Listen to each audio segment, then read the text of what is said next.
Good afternoon. We're going to go ahead and call this meeting of the Board of Supervisors to order here on the 21st day of April, year of our Lord 2013. 14. Rewind. Thank you. 2014. See, that's why he gets the big bucks. That's why. Hi there. How's everybody doing? Everybody have a good Easter? I'm here all week. We're going to go ahead and start with a flag salute led by Supervisor Holmes, who hopefully knows which flag we're saluting, since I don't know what year it is. Right here, this one? Yes. I pledge allegiance to the flag of the United States of America and to the republic for which it stands, one nation, under God, indivisible, with liberty and justice for all.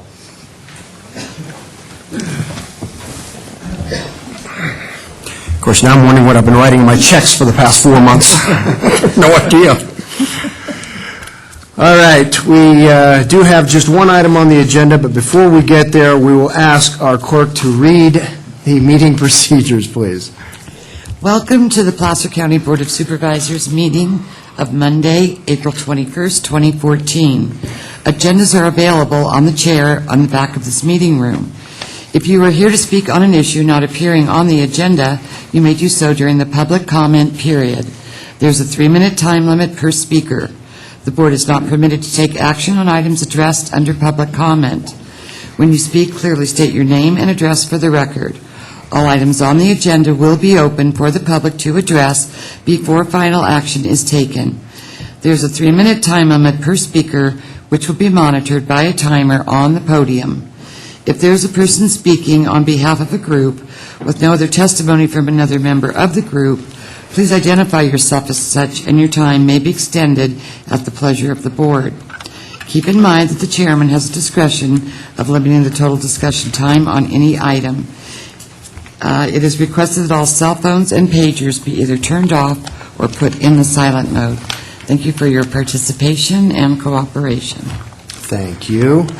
This is the time for public comment that the clerk just referenced. Any member of the public wish to address the board on any item that is not on the agenda, or basically any item not talking about the community plan, since that's our only agenda item.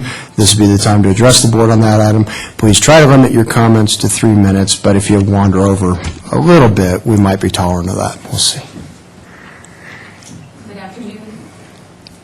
It'll come on in a moment. As soon as you start to talk, okay, thank you. Crank you right up there. Good afternoon. Ellie Waller, Friends of Tahoe Vista. In the spirit of full disclosure and transparency, I'm requesting Placer County staff invite the applicant, Highlands LLC, to conduct a public hearing on the proposed Martis Camp Beach Shack in Tahoe Vista at 6920 North Lake Boulevard. A current remodel and renovation is commenced. An application for a remodel of a residential home was granted January 16th, 2014. The application states remodel for a vacation rental. Martis Camp put out and remains out in public waves. The best just got better. Announcing the Martis Camp Beach Shack on Lake Tahoe. We are excited to announce that Martis Camp has added an amenity that complements true Lake Tahoe lifestyle. The Martis Camp Beach, situated only 12 miles from Martis Camp. The Beach Shack adds another dimension to Martis Camp lifestyle. Valet parking, kayaks, paddleboards, casual fare and beverages, chaise lounges, towel service, shower suites. The Martis Beach Camp is located in Special Area 2 of Tahoe Vista Community Plan. Special Area 2 is designated commercial core, a mixed use of tourist and residential services, encouraged by the permissible use list. Under the commercial uses, this is considered a special area. That being said, changing the uses should require a special use permit and associated hearings and additional fees assessed. I consulted with Placer County as well as TRPA and have the email stream attached to this package. Staff stated that the county permit was issued for a vacation rental. Back to my request to clear the air and ensure that this is being handled properly. I'm requesting Placer County invite the applicant to have a Tahoe venue hearing.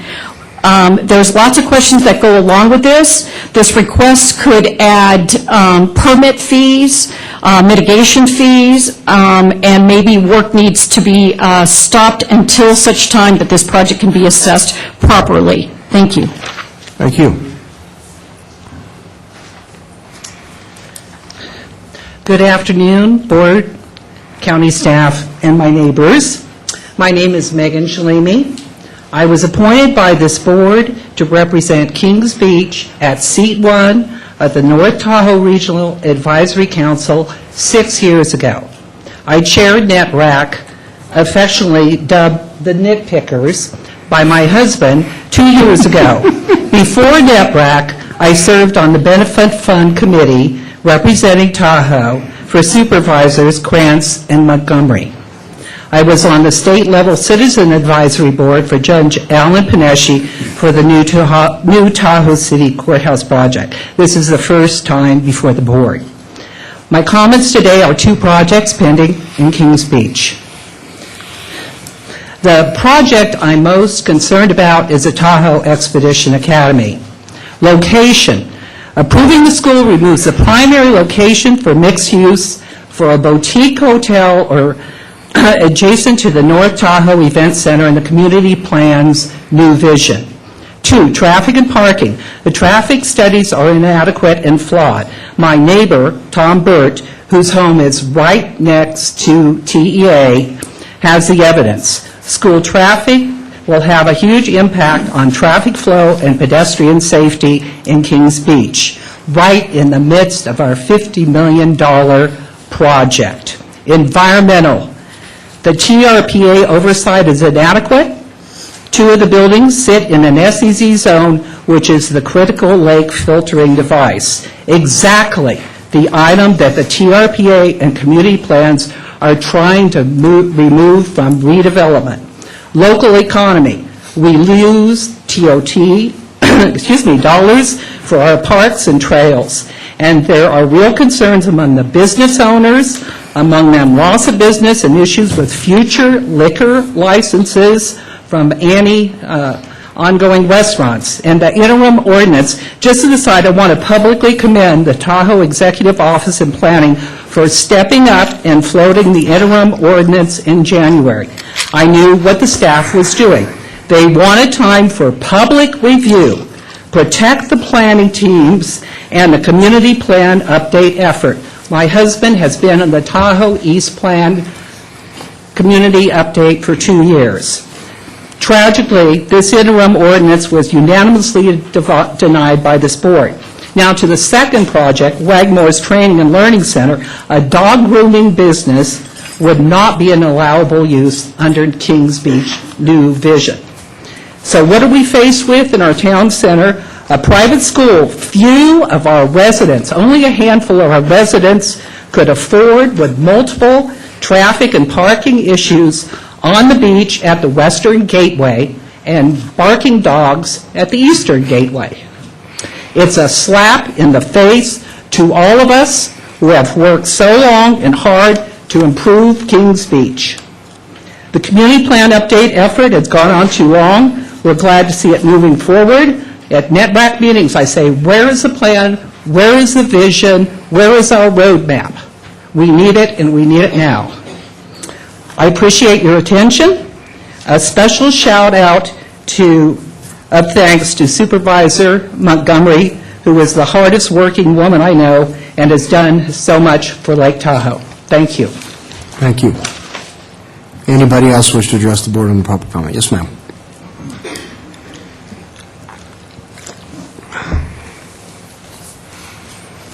Good afternoon, board, staff, and public. Mary Nell Hartnett, Tahoe City resident for 31 years. 2015 President-elect Tahoe Sierra Board of Realtors. My concern is this new Martis Valley West project that is there. I heard about it in a roundabout way for the first scoping public meeting on April 16th. As a member of the public, I knew nothing about this proposed significant project for lots of acreage, density of residences affecting air, water, traffic, our economic way of life. So my question is, how will you be informing the public of when and where meetings are and the progress for this project? Thank you. Thank you. Anybody else wish to address the board under public comment.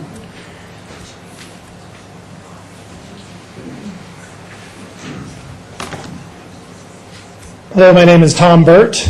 I am a lifetime resident of Tahoe Vista in Kings Beach, fourth generation.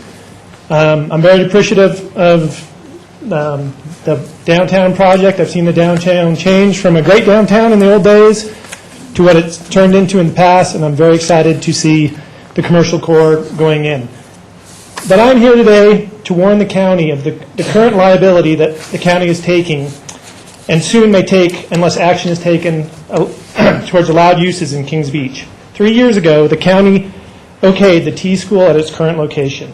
Now, because of allowed usage, not one neighbor nor anyone in the neighborhood got a notice. The school opened without oversight or public hearing. The current school site has a total of 9 parking spots, 9 for the whole school.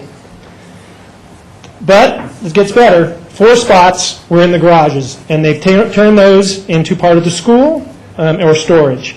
That's leaving 4 spots in a handicap spot. But the school uses that space for their playground. I have pictures of everything for you. So part of the staff parks in their driveway blocking emergency access, vehicle access, and the others park on the street, including their school buses. Drop-off and pickup are on Speckled Avenue with more than 40 cars per day during peak hours. This creates a very dangerous situation on the roadway. I live next to the current school on Speckled Avenue, never got to voice my concerns because of the lack of public notice. So after the schools opened, I sent a letter to Placer County telling them about the traffic and parking issues. Nothing was ever done, and since then, I've almost been hit 3 times, and my daughter has almost been run over twice on her bicycle on the way to school. Now she's afraid to ride her bike. My family in the neighborhood got a business that did not meet parking and traffic safety standards, did not have any public review, and was allowed to do what they wanted without any oversight. Why? Because it's an allowed use.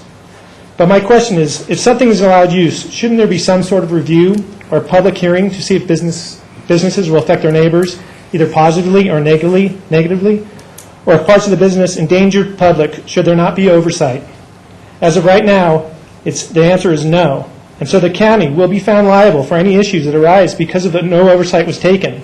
If my daughter or any kids or parents who attend the school or someone from the neighborhood got hit, injured, or killed, I know the county would be held responsible for allowing a dangerous situation to exist. The county cannot rely on that they gave public notice or there was oversight.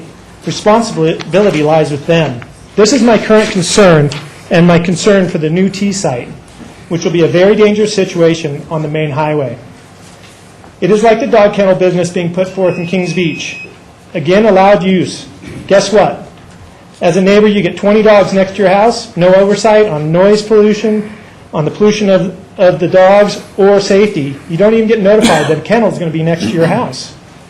Like all the Upper Kings Beach residents, we did not receive notice the school was going in, and we deal with the positively dangerous traffic issue on a daily basis. Kings Beach allowed uses are not the norm for the county or for the state. I would take action on allowable uses now before it's too late, and it may cost $4,000 or $6,000 to do so, but one injury or death will cost the county millions. Thank you much for your comments.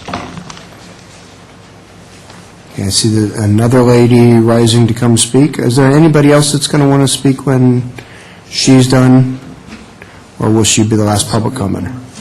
Oh, is there one more back there? Okay, all right, great, thank you. Then we'll have you two, and then we'll go ahead.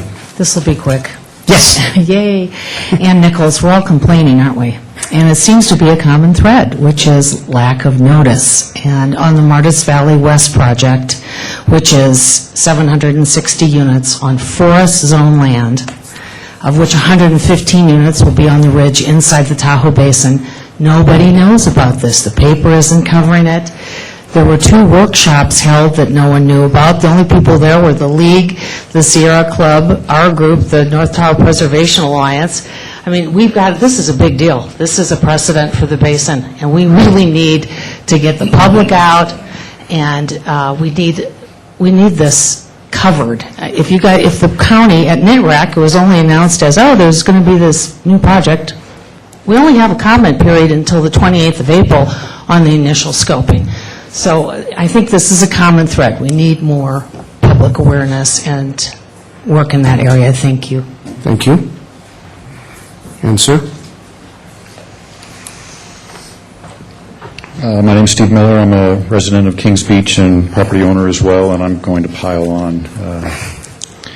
As the county has put forth a lot of time and energy and money on the new community plan, having a dog kennel or that type of entity on the commercial corridor would not be an allowable use under the new plan that would be adopted.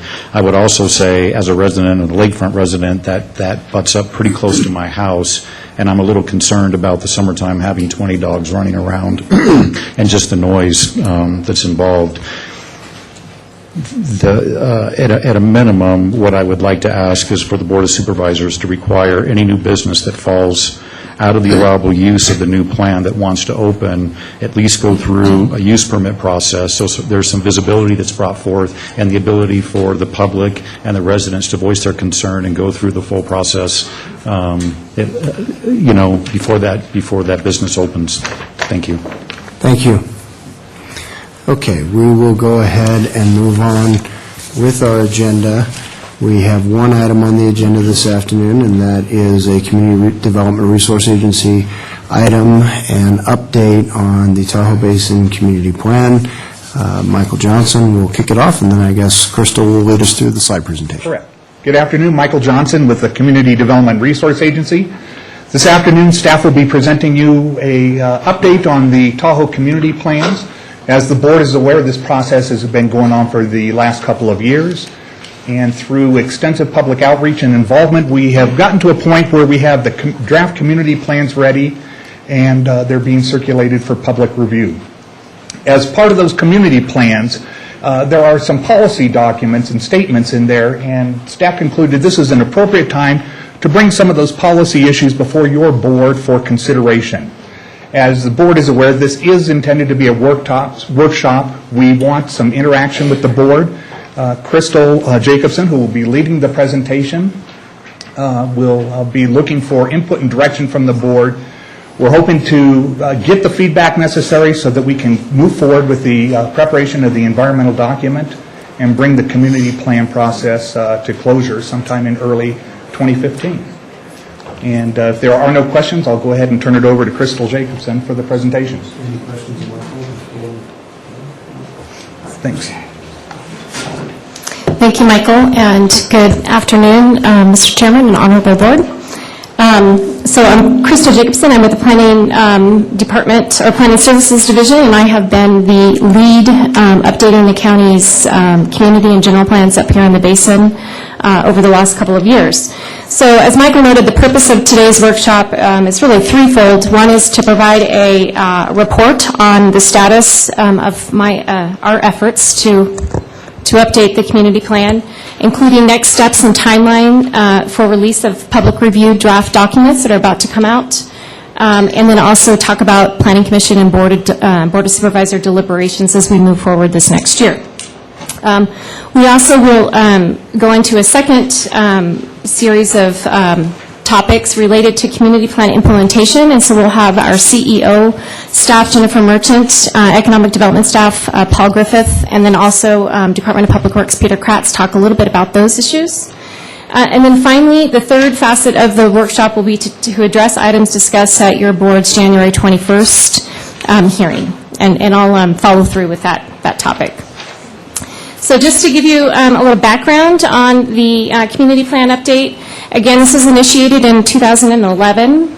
We currently maintain 9 community and general plans in the Basin, and as part of this process, we are consolidating those 9 to create one overarching policy document. So there'll be one single policy document. It'll contain the goals and policies related to topics, in which I'll kind of hit on those as we move through our presentation here.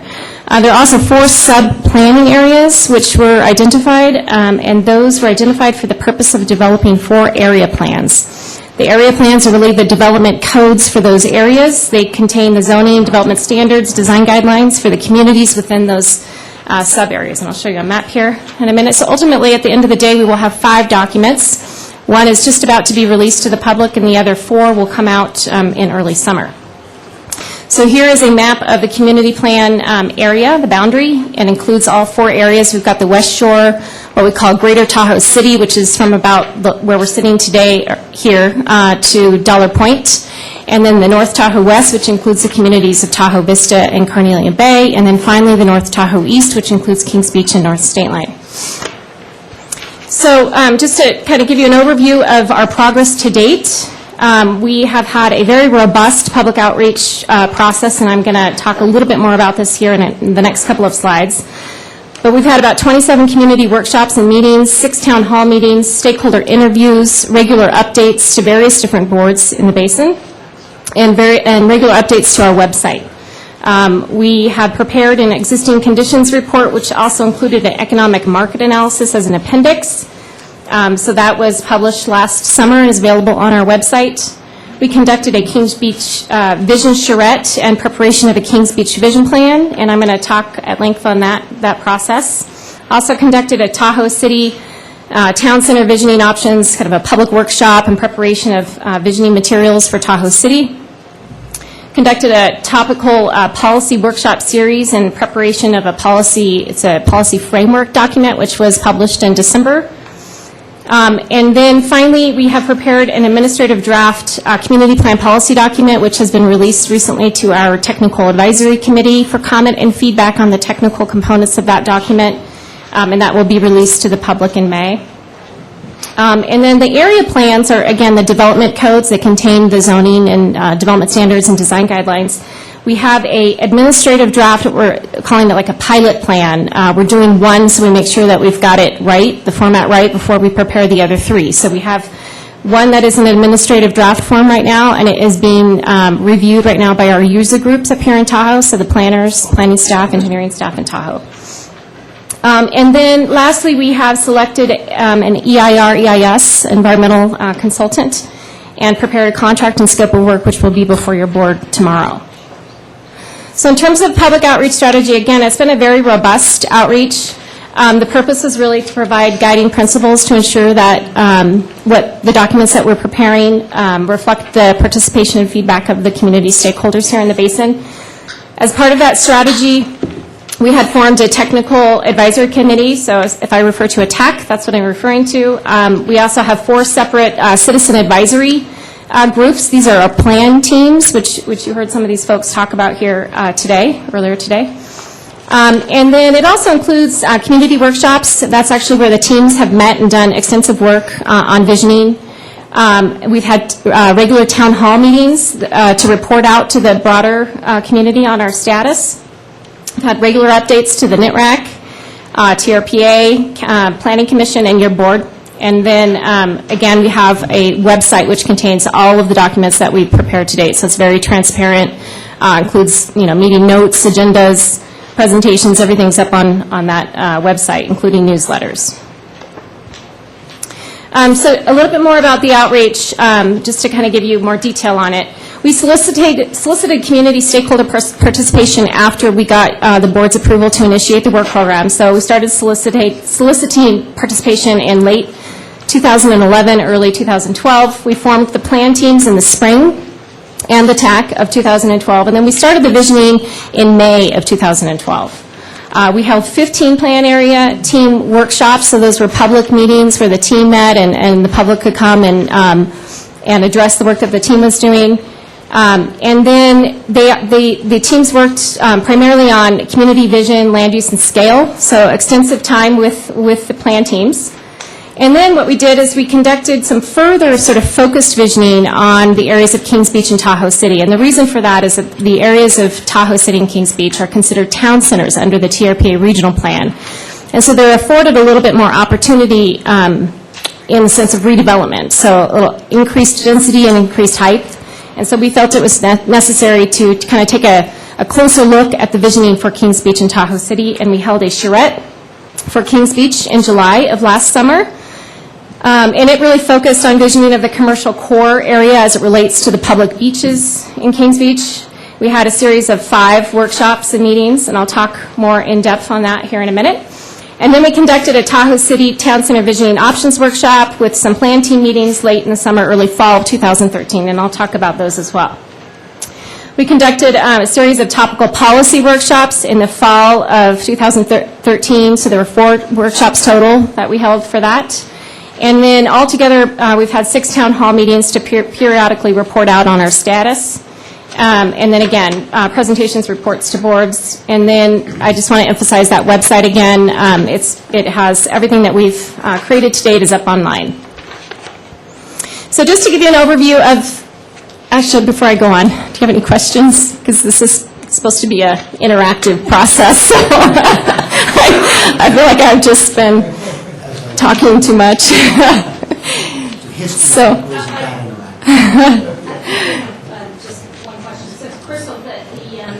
The plan team groups and the TAC have been in place for about 2 years at this point? May 2012 is when they first met, yes. So just less than 2 years. Okay. Yes. And as I recall, when we started the process, we assumed that it would be a 3 to 5 year process. 3 to 5 year process, yes. Okay, good. Thank you. Any other questions? No? Okay, so I'll dive into this, give you a little update on the vision plan. So again, the charrette was held in July. And it was, for those of you that don't know, a charrette is an intensive planning session, a workshop where community designers, other land use professionals, and really the public get together and collaborate on a vision for future development. It was a part of or intended to further our plan team's visioning work and really engage the public in a deeper dialogue about the vision of Kings Beach. And then really to graphically illustrate what that vision looks like. So it did result in a vision plan booklet. Again, this has been published since last summer, and it's up on our web. Really ultimately resulted in this vision plan. This is a diagram, a vision diagram. And so this shows, it's hard to see on that one anyway, or my eyes are bad, but it shows mixed use within the commercial core area, and that links to the recreational area. A lot of focus on activating the recreational areas and the beaches, and tying those recreational areas to the recreational areas up here in the U.S. Forest Service land. So really looking at Kings Beach as a recreational hub and having trail systems and walkability throughout the town and creating kind of a vibrant mixed-use type of town form. One of the key components is a boardwalk that stretches along the beach all the way through town. That's the black line that you see here, and I'll talk a little bit more about that here in a minute, but that was a key component that has actually come up in previous visioning sessions with TRPAs. That's something that we've heard from the community over and over again. So here's just some quick bullets on what we heard at the charrette itself. So the charrette was an open door type function where folks can come in. The designers were literally there day and night, and it was an open door event where people could just come in and talk to these land use designers that were actually illustrating the vision.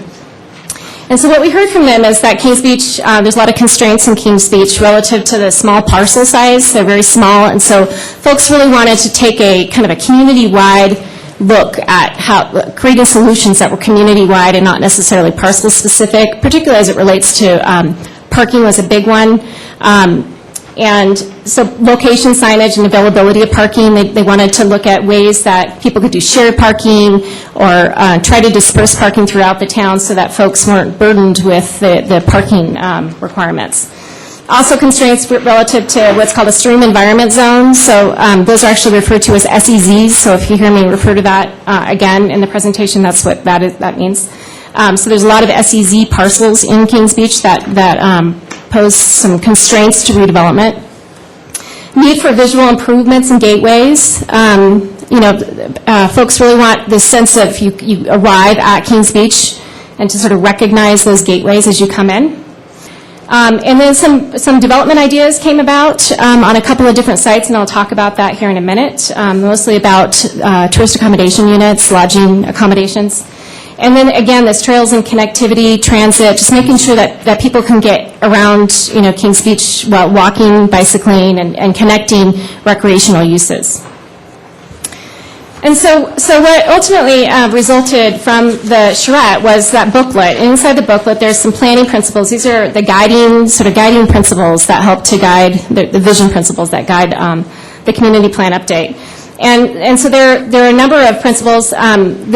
These are about sense of place, And I'm not going to read them all, but basically this whole idea of, again, the recreational hub, trying to provide opportunities for winter and shoulder season recreation, so not just summertime recreation, but trying to enhance the winter recreational opportunities. And then also just kind of that waterfront destination, really trying to market Kings Beach for, what it has the best beaches, everyone says, in Kings Beach. So a lot of focus on that. And then encouraging, reinvestment and redevelopment consistent with, what is allowed through the new regional plan, protecting lake and ridgeline views, and then this whole idea of establishing a welcome, attractive, mixed-use gateway, reinforcing the community character that exists in Kings Beach. There are also planning principles that came up about connectivity and transportation. And so this, again, I've said this already, but just this idea of connecting people to the lake and to recreational opportunities and this lakefront promenade, a dynamic public waterfront. And then again, the parking management keeps coming up over and over. And so as a result of that, we've heard this in all of the communities in North Tahoe, this need to address parking. We are preparing a parking management plan, which we'll talk about a little bit later. Peter's here to talk through that. So we also had planning principles that were related to environmental gains. And so these are really about building upon the commercial core improvement project to reduce impacts to lake clarity, and then utilize redevelopment to implement environmental improvements. So the idea is that you get the redevelopment basically helps get those environmental gains that we need. So it's recognizing that. TRPA would call that environmental redevelopment, so you might hear us refer to that term over again too. And then finally, the last principles that were identified for Kings Beach had to do with economic vitality. And this whole idea of creating a main street in Kings Beach by promoting infill and creating a flexible and explorable, vibrant town, and enhancing overnight accommodation and a mix of uses to attract long visitor stays, integrate the event center, and then just support investment and redevelopment of the town. And so there were also some renderings. So there are these, again, this vision was illustrated, and there's all kinds of really wonderful renderings that came about that the designers prepared during the charrette. One of them, and they were related to specific concepts, planning concepts. And this one was about a beach center vision concept. We heard from a number of people that there used to be pools, I guess, in Kings Beach. And so we get this idea of, bringing back the pools and activating that beach area in Kings Beach. And so this was a graphic illustration of those pools, what those could potentially look like. I also want to point out another one that was brought up over and over again was an ice skating rink. And while we didn't illustrate that, that was certainly something that folks really would like to see happen in Kings Beach. And then another concept had to do with the public pier and water transport. It's the idea of having a long pier at the end of Coon Street that would be for public use and promote non-auto type of uses. And then we graphically illustrated those as well. So you can kind of see what that would look like. You'd have water taxis that could pull up to that. And then this beach promenade vision concept would just really promote walking throughout town, connection to recreational uses, and then also sand retention. It could be used as a way to retain the sand there on the beach. And here's some illustrations that show this is the existing condition here, and then what it could look like here, retaining the sand. And so the idea is that would go really from one end of town to the next. And then I'll get through these concepts and then see if you have any questions. And then another concept had to do with improved parking. Again, this idea, everybody said over and over, please take a look at parking on a community-wide level. And so this parking management strategy idea came about because of that. Where we're looking at decentralized parking, no central structure in town, really looking for small lot and shared parking opportunities and on-street parking opportunities. And then an explorable town forum. I know I've brought this up over and over, but one idea was the idea of closing off one of the streets. This is Brook Street, and creating opportunities for farmers markets, just outdoor opportunities where folks can walk around and explore town. And then I mentioned earlier about, there was a couple development ideas that came about through the charrette process. One was improved accommodations and looking at the existing hotel uses in town and trying to visually illustrate what could be done with those uses. And so this is looking at those hotel uses right before you get to the event center area. But again, the idea that if you bring in redevelopment, you get environmental improvements with the redevelopment. And then this is another site. This is the Bblc site, and this was graphically illustrating what that could look like if it was redeveloped with some mixed use, kind of just an infill vision concept.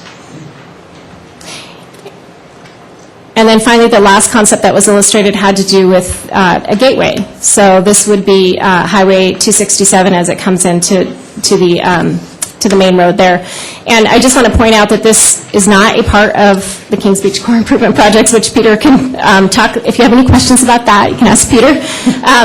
But we heard it over and over that folks really do want to see a roundabout here, and they want to feel like they've come into Kings Beach when they're coming down 267. And while it was not a part of Peter's work, we felt like we should go ahead and graphically illustrate that because it was what folks really would like to see, and then maybe someday in the future this could actually be realized.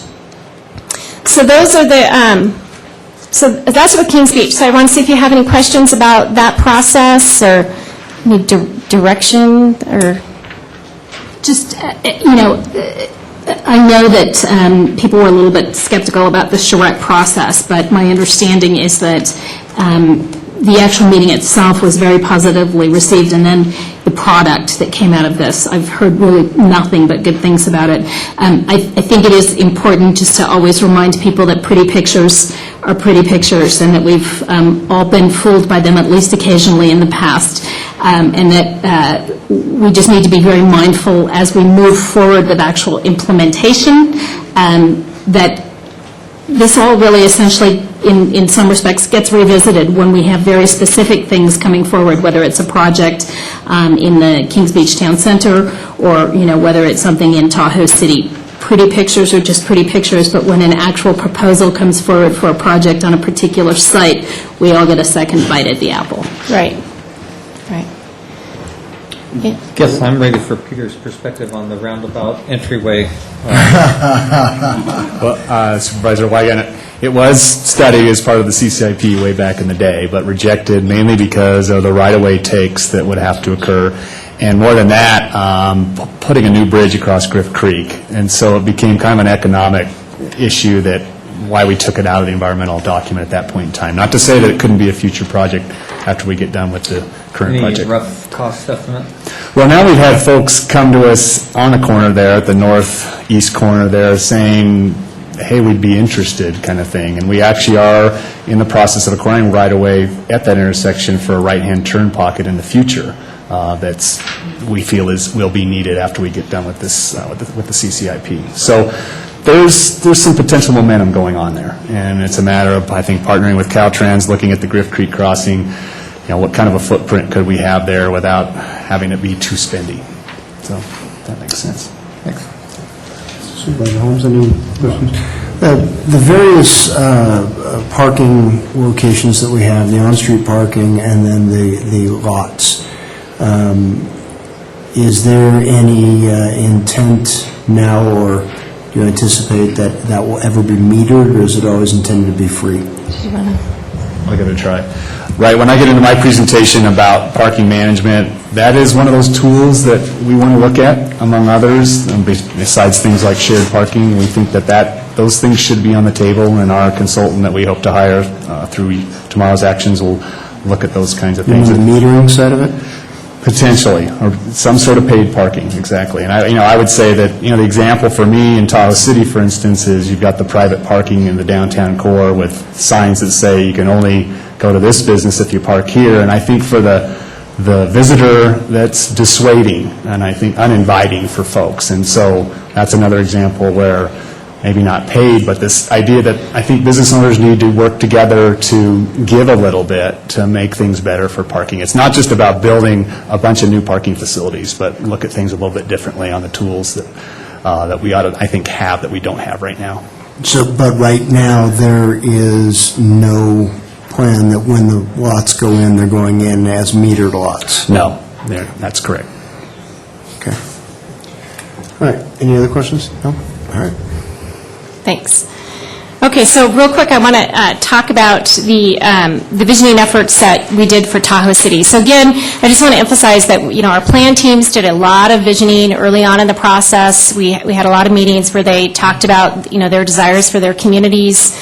They talked about land use and scale. But the reason we really dived a little further into Tahoe City and Kings Beach is because of the opportunities that do exist for redevelopment. And, one of TRP's one of the main goals is to take development out of the sensitive lands and concentrate it in these higher dense town centers. So that's really the reason that we did these focused visioning here in Tahoe City and Kings Beach. So this visioning process was a little bit different.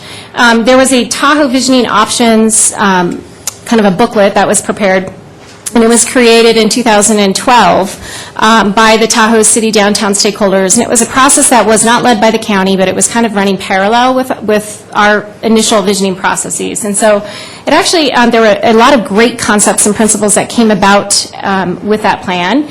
And so because of that, we felt the need to hold a public workshop that was sponsored by the county to kind of dive deeper into those and get some feedback on those principles and see if any of the concepts and principles that came out of that would perhaps inform our process as well. So we did conduct a workshop in August of last year and then met also with our plan teams.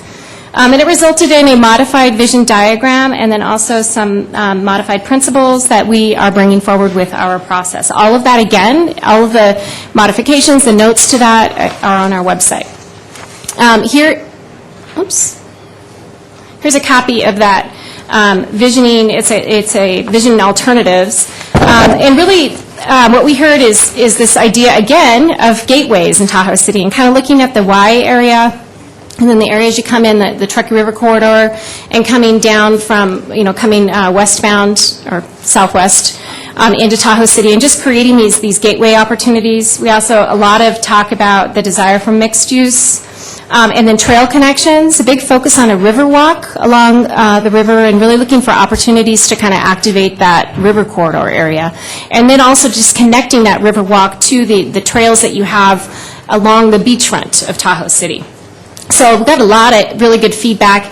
Just talk real quick just about some of the things we heard at that workshop. Again, linking the trails, and again, grooming trails for winter recreational opportunities we've heard over and over again, and trying to get recreational opportunities in the shoulder seasons. Maintaining, improving lake views and community character came up again in Tahoe City as it did in Kings Beach. Again, this Riverwalk concept, a terrace concept came up where you would have kind of activate that beachfront area where you might have public uses down near the shoreline, and then they would terrace up to sort of commercial uses near the street, so kind of take advantage of activating the commercial core with the public beach areas in Tahoe City. This two front door concept is really the idea of the businesses along Tahoe City that front the golf course, where they'd have two front doors where you could activate the back side of those businesses and try to integrate the golf course site into the town, and people could explore and walk in and out. Kind of, I don't know if you've been to Truckee, you've seen that in Truckee. You can enter, a business through the back door or the front door, and it really kind of activates the town. So that came up. Concentrate on restoration of sensitive lands. Again, Tahoe City, just like Kings Beach, has a lot of those SEZ lands, and so the idea of trying to restore those lands and get that environmental redevelopment on the ground. Explore sites for improved hotel stock. This came up again, same as it did in Kings Beach, is really the lodging accommodation and the need for that. And then the parking management strategy came up again. Wayfinding signage was brought up, just this need to, so folks can actually, know where they're going and find the parking lots where they are in town. And then, again, the gateway concept. So what came about with this process was a bunch of principles, and I'm not going to read them all, but I'll just kind of guide you through them real quick. Principle one was on water quality and environmental improvements, kind of, again, that area-wide solutions to deal with these issues. Principle two focuses on kind of that walkable retail mix of uses and reinforcing that. And then three was the whole dynamic form Principle 4 had to do with the lodging alternatives, really to revitalize the town and bring in kind of drive tourism. Principle 5 was about the prime accommodation sites and trying to see if there's any opportunity for waterfront access for prime accommodation sites. And then again, the views and access to the lake, but not just the lake, but the river. So this idea of trying to activate both the lake and the river and really draw from that resource. Principle 7 has to do about the gateways and wayfinding, and then 8 was recreational opportunities in the winter and shoulder seasons. Really try to get folks out and about doing recreational activities, during the entire year, not just the summer, in the basin. And then Principle 9 has to do with streamlining permitting, and I really think that what we're doing, embarking upon this process, is going to help with that, streamlining of permit and planning, really getting good redevelopment on the ground. Principle 10 is about the whole community scale, kind of trying to, rather than going parcel by parcel, it's just this approach of community-wide solutions. And then the final one had to do with alternative transportation modes. So just looking at all different kinds of transportation modes in the basin to get people out and about. So with that, do you have any questions about the Tahoe City process? Anything we can...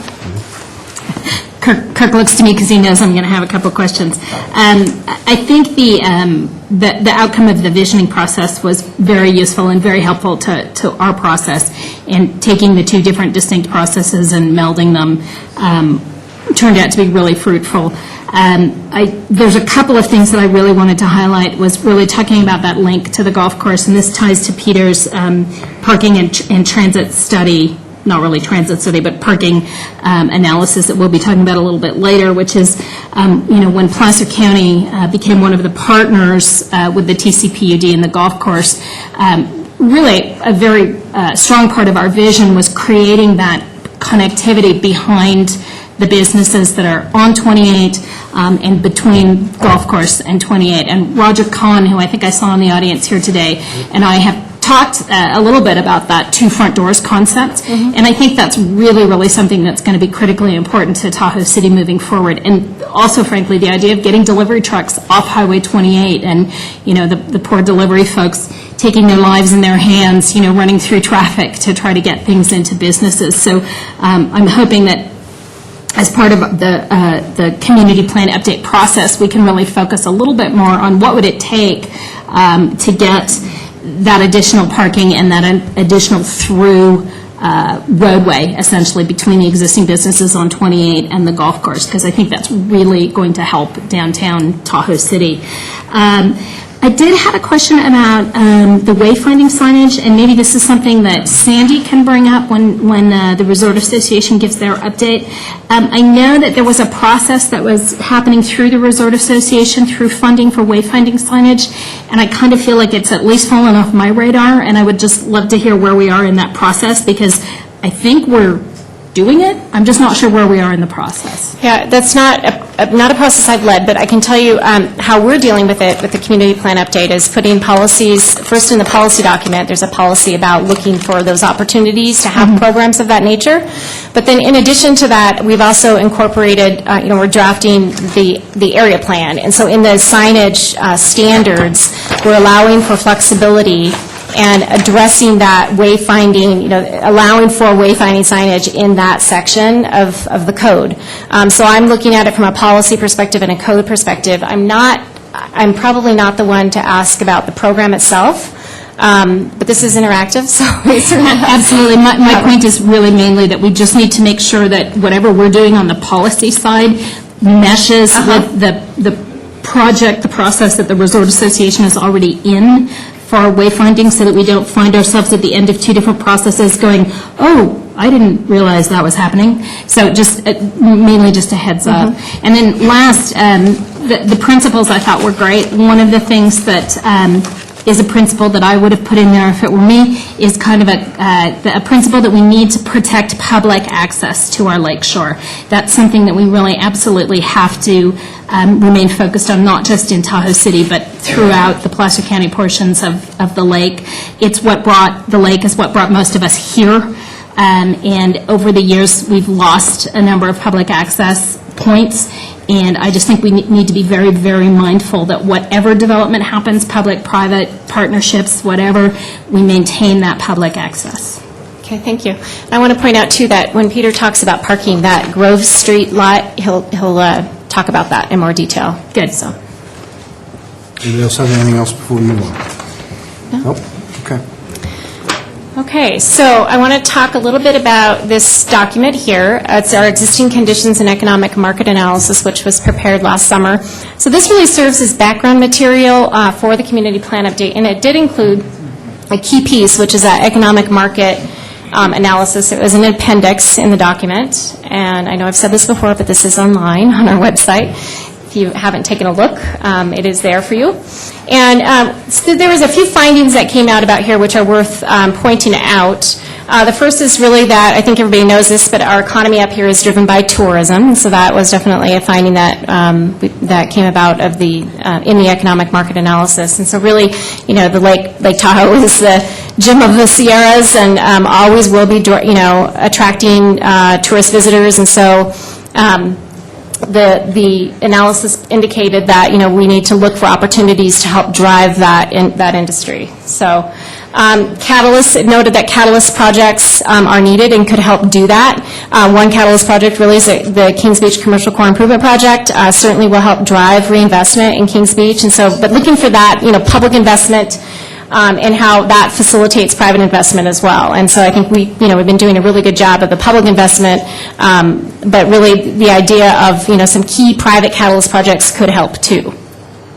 And then again, lodging stock was underrepresented. This actually came up in the study. They looked at the numbers and the quality of our lodging, and so it really found that the lodging is not just underrepresented, but the quality of it could be a higher quality, and so that was a finding in the analysis. And then really that a mixed-use platform, which is kind of what we're looking at here, connected to the accommodations would help to drive tourism. So again, you create an environment where people want to go and go out to dinner and then wander back to their hotel, and so it's a place where people really want to stay for overnight. And then I want to any questions on that? Well, I do have a question. Did you want to go? No, go for it. And I'm glad that we are having the conversation that includes the quality of the product that we put out to folks. And that's obviously an awful lot of what I think this board has been focused on in terms of our willingness to invest public sector dollars in hopes of driving the private sector investments that will then come in and upgrade that quality. But of course, the biggest obstacles that we have here at the lake to those private sector investments are the uncertainty both in result and in time. And so I'm hoping that as we go through this plan and as we work with TRPA and hopefully the other interest groups, the end result truly is a plan that is actually implementable, meaning that we do have concurrence and buy-off, so that the first person to put their toe in the water doesn't get it bitten off through litigation or whatever, and that we actually are able to see some success, and we are able to then start to tell the story of development being possible in the basin, and that we are addressing those issues of certainty in terms of time and result. So hopefully, if everybody recognizes the need for the improvement, both in water quality, in air quality in the basin, that we hope to address through new development, and we recognize that it will take new private sector dollars in order to address those issues, and the quality of the offering in the basin, then hopefully at the end of this process we are in a better position where private sector investment can come in with some level of certainty. Certainly what we are aiming for. And we'll talk, Jennifer and Paul will talk a little bit about how that piece ties in, the catalyst projects, and sort of launching that and getting to that place where we are bringing in private investment into the basin. But certainly the timing is a big piece too, and so I'll talk in a minute here on the timing of this process. Okay. And Jennifer, did you have anything? Well, I actually just kind of wanted to tear off your comments a little bit, and just, I think it's in tomorrow's presentation, but it's what I hear consistently from people, which is the difficulty and the uncertainty of the process. And I think we see it when we think about the lodgings that exist in the two town centers that were identified in the regional plan update, Tahoe City and Kings Beach, which is, I believe our newest lodging is from 1960. I'm 53, and that's older than I am. And so, how we bring redevelopment to those sites is a real challenge that face us all. But we really need to bring people who are going to stay here, and they're going to get out of their cars, and they're going to walk, and they're going to shop in the stores, and they're going to eat in the restaurants, and they're going to go out on the lake on the Tahoe Queen, and hopefully the ferry when we have the new pier in Kings Beach. But there's that buy-in that you mentioned, or I think you called it, you referred to it as something else, but I wrote down buy-in. I think that's really critically important, that we do get to the end of this process and not just have it be litigated forever. Go ahead. Thank you. Anything else on that piece?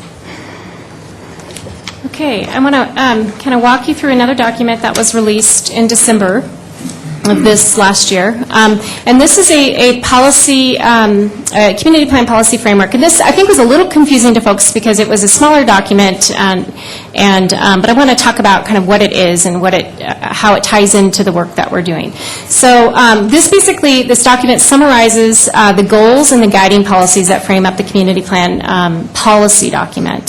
So it's really the overarching goals, and then there'll be policy sets that come out of each of those goals. And so the reason we did this, we wanted to provide one more opportunity for the public to kind of weigh in on the goals before the policy document really rolls out. So it was an added step that we thought the public would appreciate. And so it was, again, released in December for comment, and then what happens is it folds into the policy document. And so that admin draft policy document has been, again, released to our TAC. And so the policy document itself is a lot larger than this one that was released in December. But the idea is this frames it up, it gets folded into that document. And so I want to talk about how the actual framework, the policy framework, was created. So we held these topical policy workshops, again, just diving into various topics. And this was held in the fall of 2013. And those topics were related to conservation, recreation, public services and facilities, transportation, and then a lot on land use, community design, and development potential. And so what we did is for each of those workshops, we had these large boards that had sort of policy initiatives to kind of try to spur, folks' thoughts on policy issues in the basin. And so a lot of folks in the room that were at those meetings will probably remember these documents here. They were big boards, but we also provided them online so folks could print them off, and just created kind of a little bit more of a web-based portal for providing comment if people wanted to. And so we got a lot of comments on the initiatives that we framed up, and then we also got some new policies that we hadn't created initially. And so what happened is those fed into that policy framework. So we were looking for people's ideas about certain policy topics, and then those framed up the goals that were included in this document. And so I'm just going to kind of walk you through real quick those policies. I'm not going to, this is just sort of a summary of them. It's much more extensive than this. But the conservation had to do with vegetation, wildlife, fisheries, soils, shore zone, scenic resources, your SEZ areas, cultural resources, energy, water quality. Really the idea here is to provide for a mix and increased diversity of native plant species, conserve and protect threatened, endangered, and sensitive plant and wildlife species. So this is really where you get those goals about meeting environmental threshold gain. Improving aquatic habitat, sorry, I think I need some water. Minimize soil erosion, maintain and restore scenic resources, restoration of SEZ areas, promoting energy conservation, and dealing with noise and air quality, trying to meet those thresholds as well. So that's really the goals that you'll see in that document, and conservation are related to those topics. And then for recreation and public facilities, services and facilities, this is really your trails, parks, open space, public facility goals. This is really a lot about encouraging opportunities, the goals that you'll see in there, encouraging opportunities for dispersed recreational activities. Again, kind of looking at how you can get folks in to do recreational uses on the shoulder seasons and in the wintertime, connecting those uses. Expanding bikeways and multi-purpose trails, upgrading parks and recreation facilities, protecting and supporting existing public beach access. This is the whole idea of utilizing, the beach, the lake that we have here, and encouraging access. And then encouraging development for joint public use facilities. This is really key too, is just trying to have shared use of certain facilities to kind of increase usership. And then this whole community serving facilities, again, same sort of thing, access, equal distribution of facilities for folks to access. And then a lot of policies on land use, community design, and development potential. And again, I think the reason behind this is that I think everybody knows that redevelopment's going to, foster or certainly drive environmental threshold gain. And so the idea here is that there's, folks really see that there's a need for it here in the Basin, and so a lot of comments on this topic.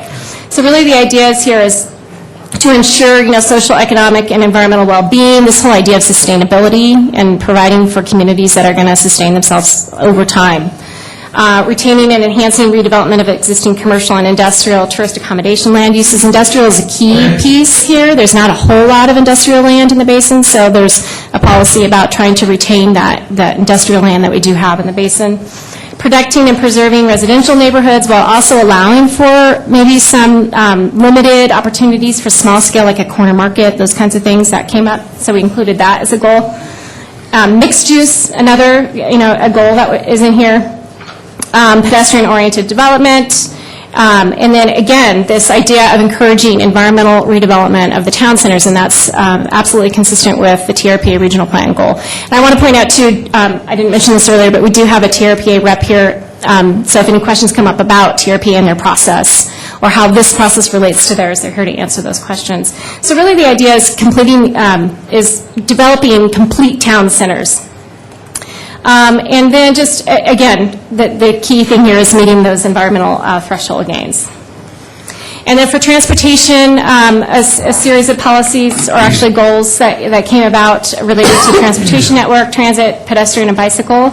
This is the whole idea of strengthening options, so providing all kinds of options for folks to get in and out of the plan area, promoting alternative modes, developing a parking management strategy, again, which it's a goal in here, but we're already, taking that effort on now.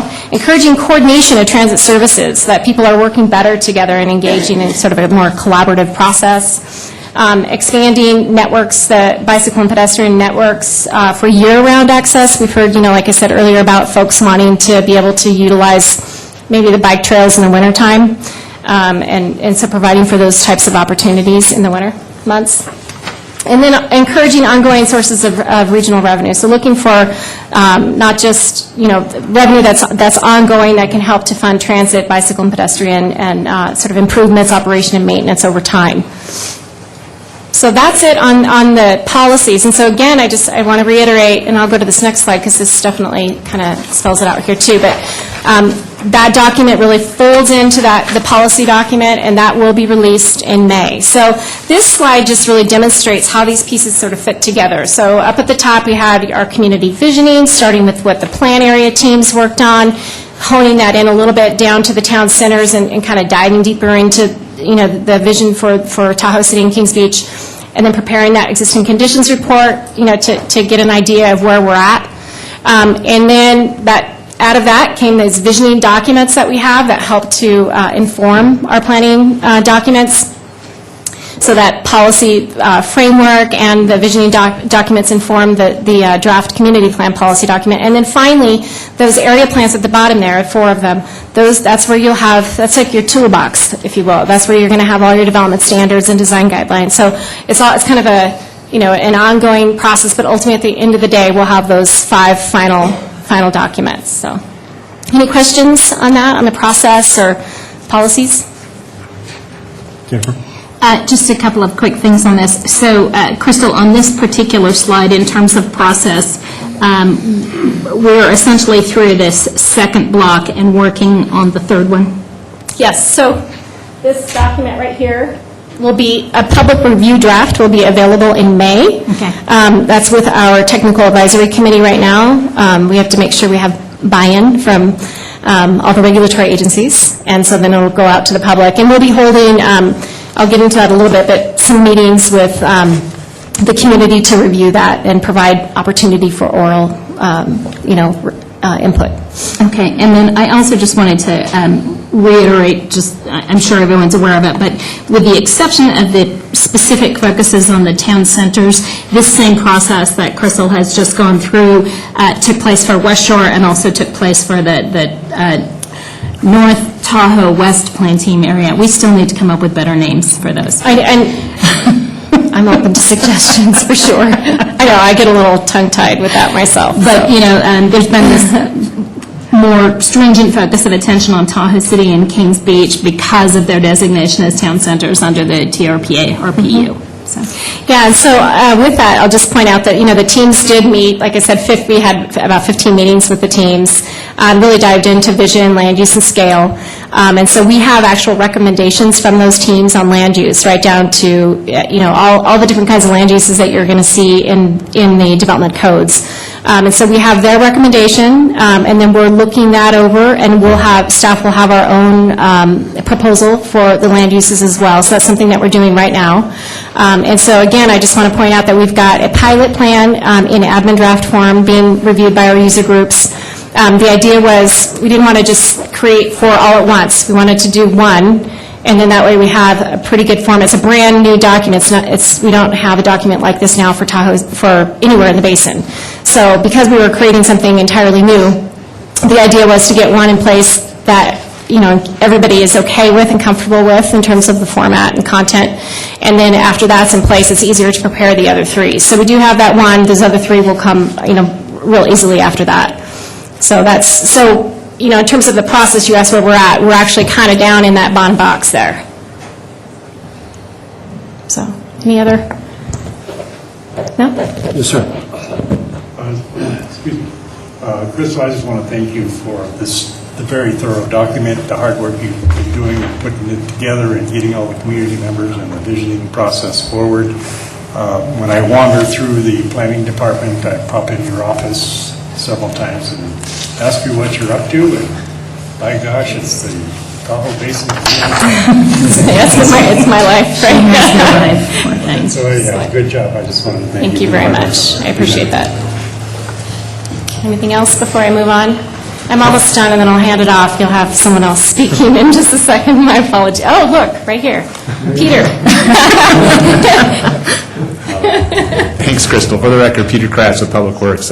It is a joint effort here with everything going on, and where Public Works fits in is this parking management plan that's been a repeating theme today in a lot of what we've talked about.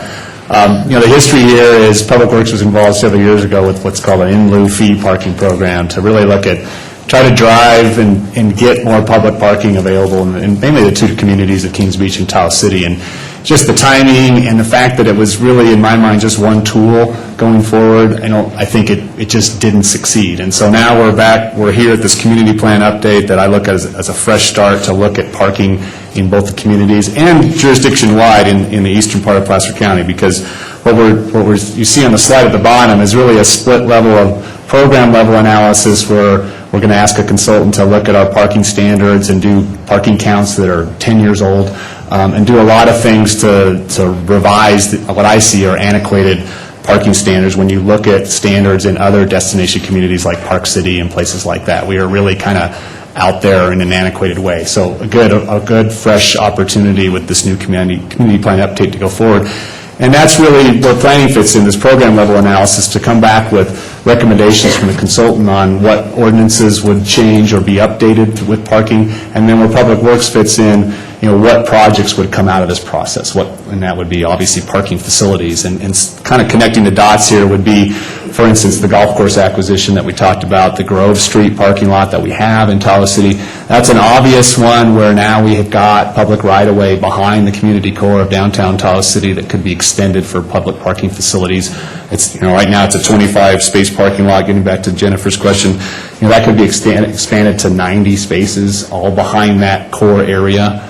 We had a community workshop last summer that really, I think folks got behind that concept. We also looked at a multi-level parking structure that would only add about 20 more spaces. So you're not getting a whole lot more, so a flat lot makes a lot of sense, but it gets back to all those issues about having that public right-of-way behind the community core in downtown Tahoe City. So we see that as a potential project that comes out of this parking management plan effort. For Kings Beach, again, we had the groundbreaking today, great stuff. The parking there, the parking lots that we've already built, the parking lots that we're still going to build, they're really not adding additional parking. They're really formalizing the parking that is already in Kings Beach, and the fact that we're taking highway parking off the highway during the peak season. So we committed to replacing that parking during the peak season, so that folks weren't short for when we finish the commercial core project. So Kings Beach, again, we have to look at that for other parking opportunities, whether it's additional parking facilities or back to the toolbox, this idea of shared parking, those sorts of things in both those. And again, not to forget about the other parts of West Shore and North Shore and the smaller areas. The parking ordinances, I think, provide hopefully incentives for redevelopment that they don't really have these high parking numbers that they're up against now to deal with all of their parking on site, and makes it very difficult in this part of the world with small parcels that folks have to deal with. So I think with that, I want to make sure I hit other areas. One thing I want to mention is, that's not on the slide, is another recent grant that we acquired through TRPA called On Our Way, and it's $73,000, and I'll be coming back to your board at a later date, not tomorrow. But we took advantage of a TRPA planning grant effort to look at Tahoe City mobility improvements that Crystal touched on earlier, kind of the graphics in there of connecting the dots and filling the gaps with pedestrian facilities. One of those being that we've heard from the public lately a lot on, or a few folks with the public, pedestrian crossings in Highway 28, and during the peak season we experience a fair amount of congestion at Grove Street. And this planning grant will help address that effort, and things won't happen overnight through that effort, but it's a start to look at that and look at the mobility comprehensively across Tahoe City with this recent grant acquisition. So that's a good thing. And then I wanted to make a note too on the wayfinding signage, Supervisor Montgomery. There is an effort there with the Resort Association. Sandy might provide more information tomorrow, but we at Public Works are working with the Resort Association on that wayfinding signage, and I believe the dots are connecting between some initial signing that we want to do kind of outside the communities and looking at font and color and all those things that should tie into our local codes and standards. So at the end of the day, we're not a sign looks like this when it should be looking like this, and the marriage is actually happening. So I want to make sure that I wanted to address that for you too. So I want to make sure I've covered everything. I think that's it. I know, Supervisor, you mentioned metered parking. I don't see that with any new parking facilities being built right away, but I do see the idea of paid parking is something that our consultant will look at as a concept, at least initially. And so we'll leave it at that unless you have questions. I did have one question, and I'm not sure if it relates to this proposal or it's a different discussion that we need to have, but I do think this might be an opportunity to evaluate or reevaluate our winter parking regulations and see if there are other jurisdictions that handle it differently. I believe Incline Village and South Lake Tahoe have it's essentially if the roads have been plowed and blown, you can park on them, but if it's 24 hours in advance of a storm or they haven't been cleared after the storm, you will get ticketed. And I just think it's a good opportunity to maybe look at that, because honestly, I think one of the problems we have with identifying parking very often is the November 1 to May 1 limitation on parking on the roads, which is, not always appropriate. Very good. I'll take that out. Yes. Particularly this winter. Yes. Thank you.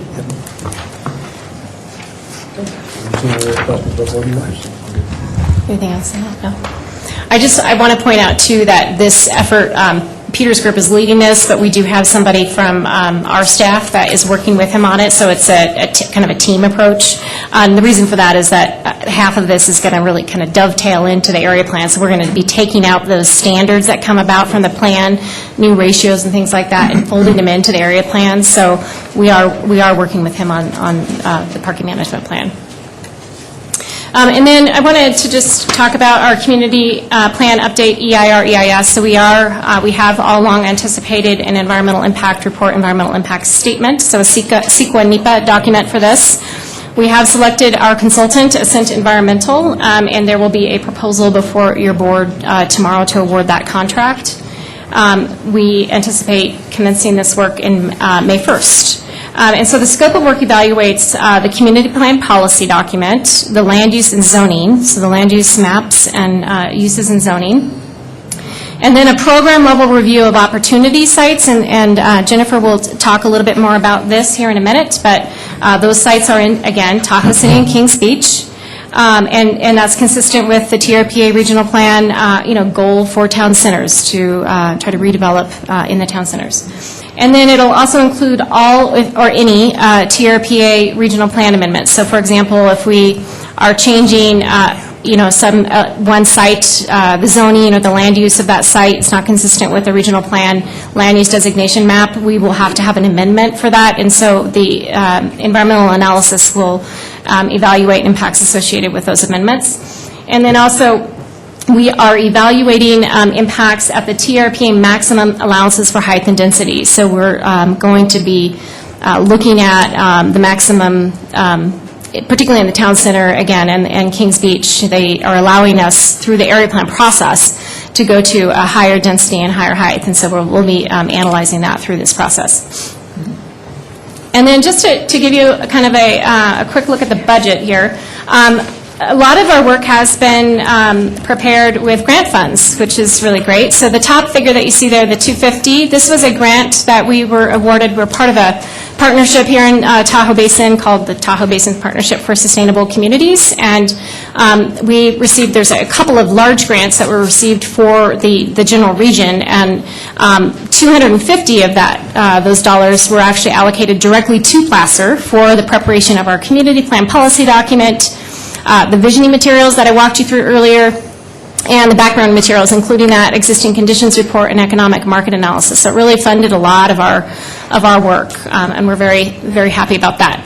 And then the 120 that you see there, the second number down, is your board approved a contract with consultants in December to kind of hone in on, with technical assistance on the preparation of the area plan. So that's the development code. So we had prepared a template ourselves in-house. We had done a lot of work in-house, and then they are taking what we did in-house and then finalizing those plans. And then the parking management plan, which Peter just noted, there's an asterisk there just because that funding, it's coming from supporting CEO funds, and it's funding, project level analysis and kind of programmatic level. So the programmatic piece will fold into the work we're doing for the community plan update. So total, and then the EIR, EIS, the contract coming before your board tomorrow is for around $380. And initially we had looked at a $350, I think was initially anticipated for planning services. However, we feel like a need to incorporate opportunity sites, analysis on those opportunity sites to try to foster redevelopment and get redevelopment on the ground. And so that total is $379, and so you'll see that report before your board tomorrow. So total county expenditures comes in at about $570,000, and then total contract costs is around $800,000. Any questions on the budget? And then also want to point out too with more grant funds that Peter just talked about. So we're very, very happy to try to leverage our resources where we can. Anything else on that? No? Okay, and then for the timeline, I know we had talked about this in terms of the need to get these documents done. So again, we anticipated initially a 3 to 5 year process, and so we are, from the time the public engagement started, 2 years into that, we will come in with, we're targeting a board adoption in May of next year. So administrative draft documents are out now. and then public review drafts in the summer. There is a more detailed schedule attached to your board report where we've outlined month by month what actions we're taking. And then again, the environmental analysis in spring, that'll start May 1st. And then we anticipate Planning Commission deliberations on the draft document. So we'll have a number of Planning Commission workshops like we always do with community plan updates. We anticipate those to begin in fall and winter. And then there's a very specific timeframes for preparing that final document after the draft. And so we, again, anticipate the board adoption in May. And then right after the board adoption, we will be submitting these to TRPA for their approvals and conformance review in late spring. I want to point out that there's kind of it's a pretty robust process for approval at TRPA too. It goes through, it's like a 3-step kind of process. First, it's actually 4-step. Gets reviewed by their staff for conformance. And then it goes, and again, we've got Shay here from TRPA who could talk a little bit about that if you have a question, but it goes through their staff review, and then it goes to an implementation committee before going to the Planning Commission and then to their board. So there's kind of a 3-level tiered review process at TRPA. And then more importantly, what I want to point out is that what we've seen with some other area plans is that it gets to TRPA and there may be some modifications, which then in turn have to come back to your board for adoption of the modified document. So it could take us into summer. And then for Crystal, before you move on from that, I'd like to suggest that we actually starting now as we move forward with creating these documents, see what we can do about working with TRPA to sort of give them advance notice, heads up, however you want to characterize it on this conformance review, so that we're actually moving through the process with them instead of sequentially in a parallel track to hopefully when we get to that 4-step process, everybody will have seen it already. And so it, in theory, could be a quicker process. Yeah, and my apologies for not mentioning that earlier, because that is what we're doing. They have assigned a team of their staff to each community's area plan process. And so we actually we're working with a team at TRPA staff. And so they have been with us at every step, not only at every meeting, but every time an admin draft document comes out, it has to go to TRPA before anybody else makes sure that they're okay with it. We're all, because it is a partnership, really. So yeah, we are doing that, and we'll continue to do that throughout the year. Good. Thank you. Anything else on that? No? And then finally, next steps, and then I will turn it over to Jennifer and Paul to talk about implementation efforts. But so for next steps, again, the TAC is reviewing our admin draft policy document at the moment, and then that will be out in May, and we'll start the EIS in May. We will hold a town hall meeting in June, and I don't have a date specific on that, but what we'd like to do is that public review draft document will come out, and I want to hold a meeting to provide an opportunity for folks to weigh in on that document. And then a TAC review, as soon as they're done with the policy document, they will be reviewing that pilot admin draft document that I mentioned. And I want to point out, too, that document is actually the North Tahoe East, which is the Kings Beach North State Line document. And then the parking management plan starts in May. So that's really the sort of next critical steps that we're taking. So with that, the next slide is just really kind of a placeholder just in general terms if we need to talk more about any of those items that I just went over before we go into kind of the next phase of the workshop. I have a question that might actually touch on all 4 of these points. And that is, given where we are in the process right now and the understanding of the policies as they're being discussed, land uses that are being assigned,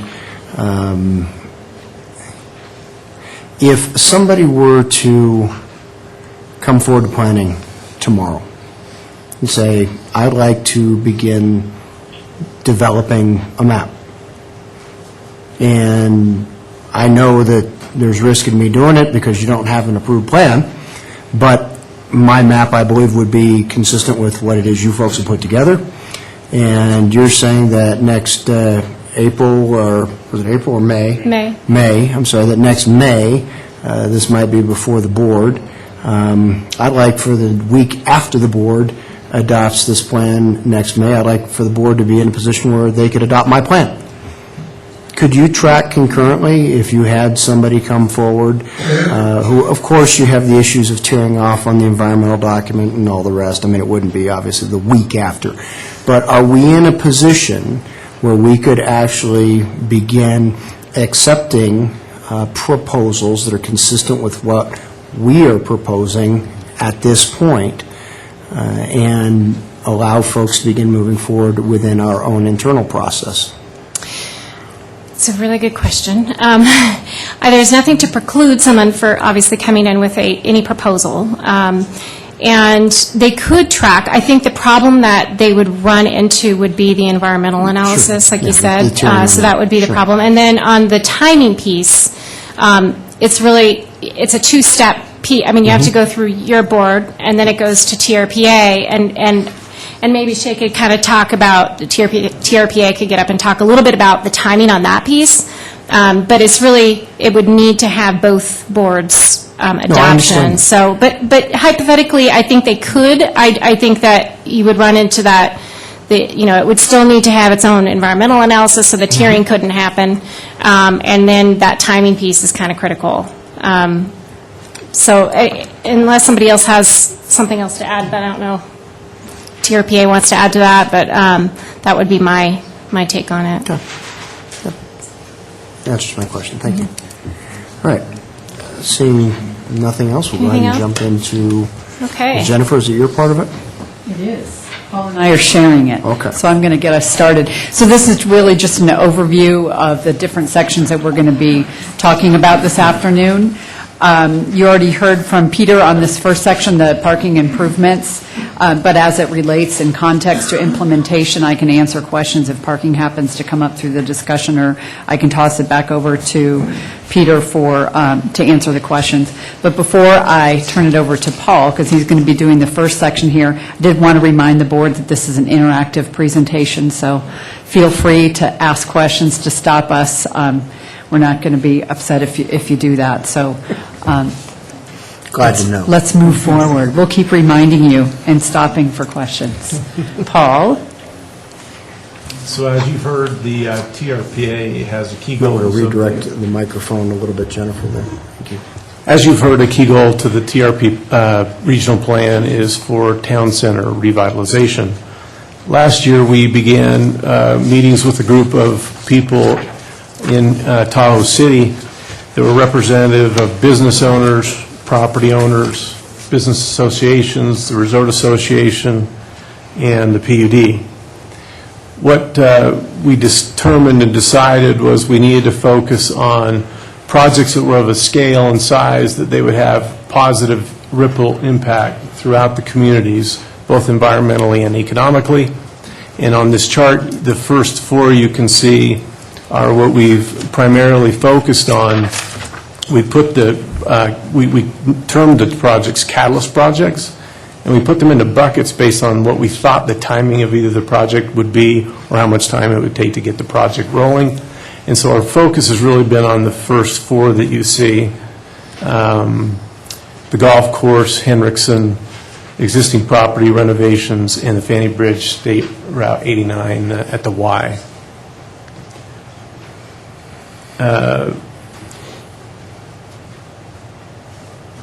We determined as a group that probably the most efficient way to tackle the first four would be to break the group up into teams, and so teams were established. The second column you can see are the co-leads, and in the parentheses, the team members. There is a county lead and then a community or Tahoe City co-lead for each project. We have taken this same concept now and are talking with Joy Doyle and going to try to implement the same program for Kings Beach, and we have some ideas on what the catalyst and opportunity sites might be for Kings Beach. Any questions on this page? So what this slide is showing is it's depicting the areas of the different catalyst projects. Area number one is the Hendrickson property. It's certainly a gateway project for Tahoe City, connects literally to the golf course and not far from the Commons beach. So the feeling there is of the group and the teams that there could be a very large-scale catalyst project that would actually include 3 of the properties. And then you see number 3, which is the at the Y, and the work that's going on there. 4 is Commons Beach, and 4 and 5 are more long-range oriented.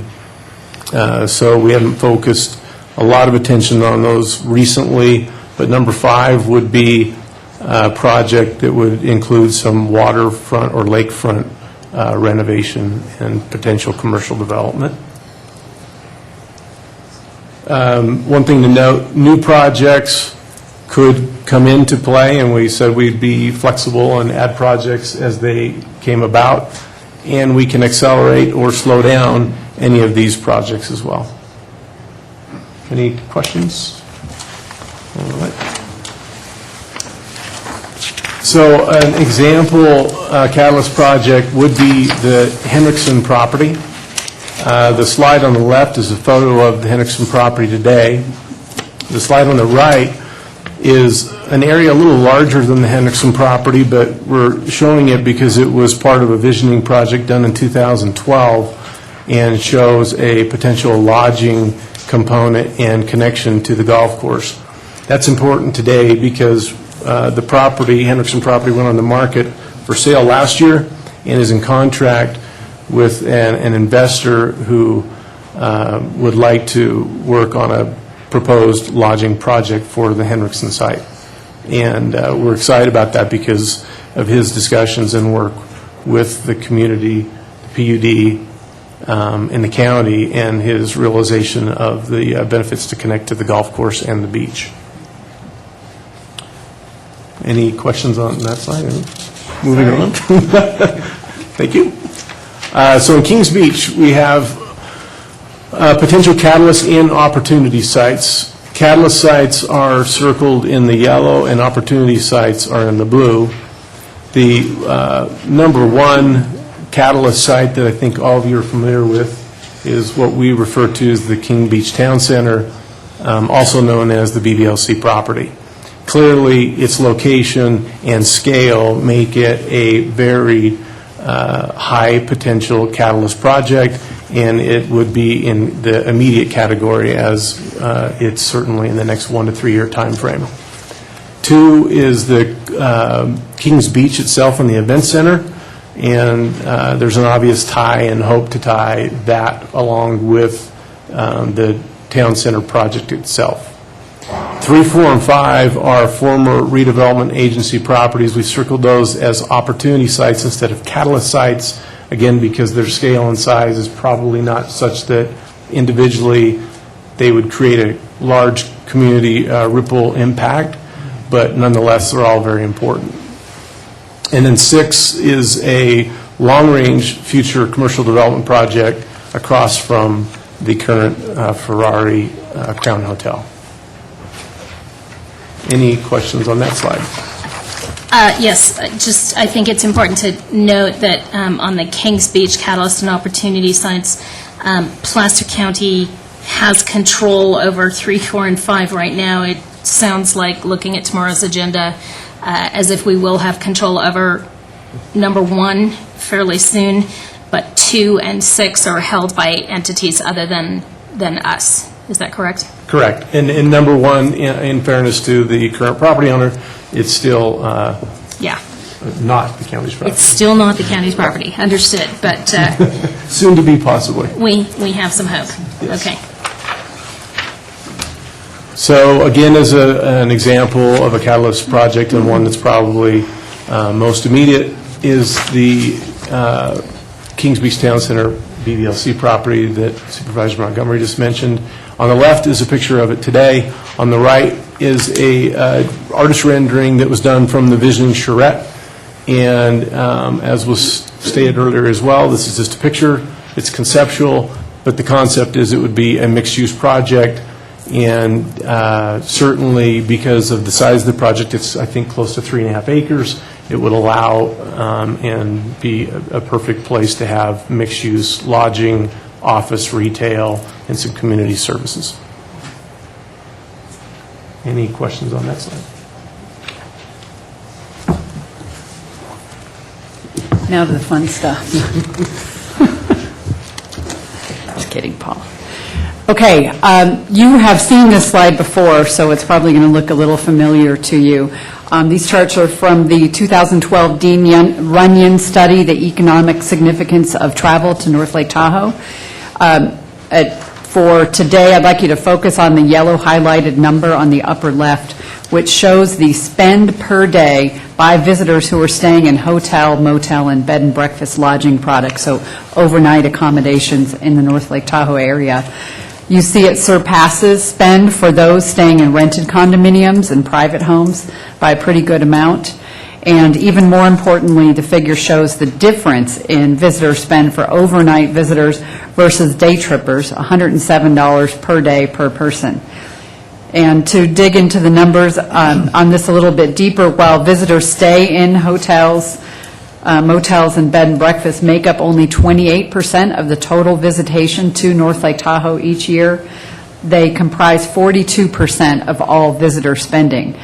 That means they're with overnight lodging, especially hotels, motels, and bed and breakfast, you have fewer people with fewer impacts on the environment spending a lot more money. So that's why we're focusing on lodging really as a significant part of our catalyst mix in the Kings Beach and Tahoe City town centers. And as lodging stock in the Tahoe City and Kings Beach town centers continues to deteriorate,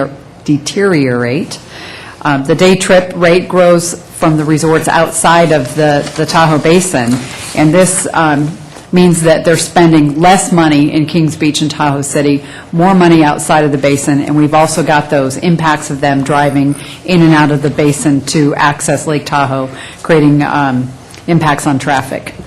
The pie charts at the bottom aren't quite as interesting, but I think they're fairly important. They're really meant to demonstrate that visitor spending on all aspects, including lodging, recreation, food service, and retail, represent 60% of employment in the North Lake Tahoe area and over half of all employment earnings in North Lake Tahoe. It's really meant to show us that tourism is important to the economy.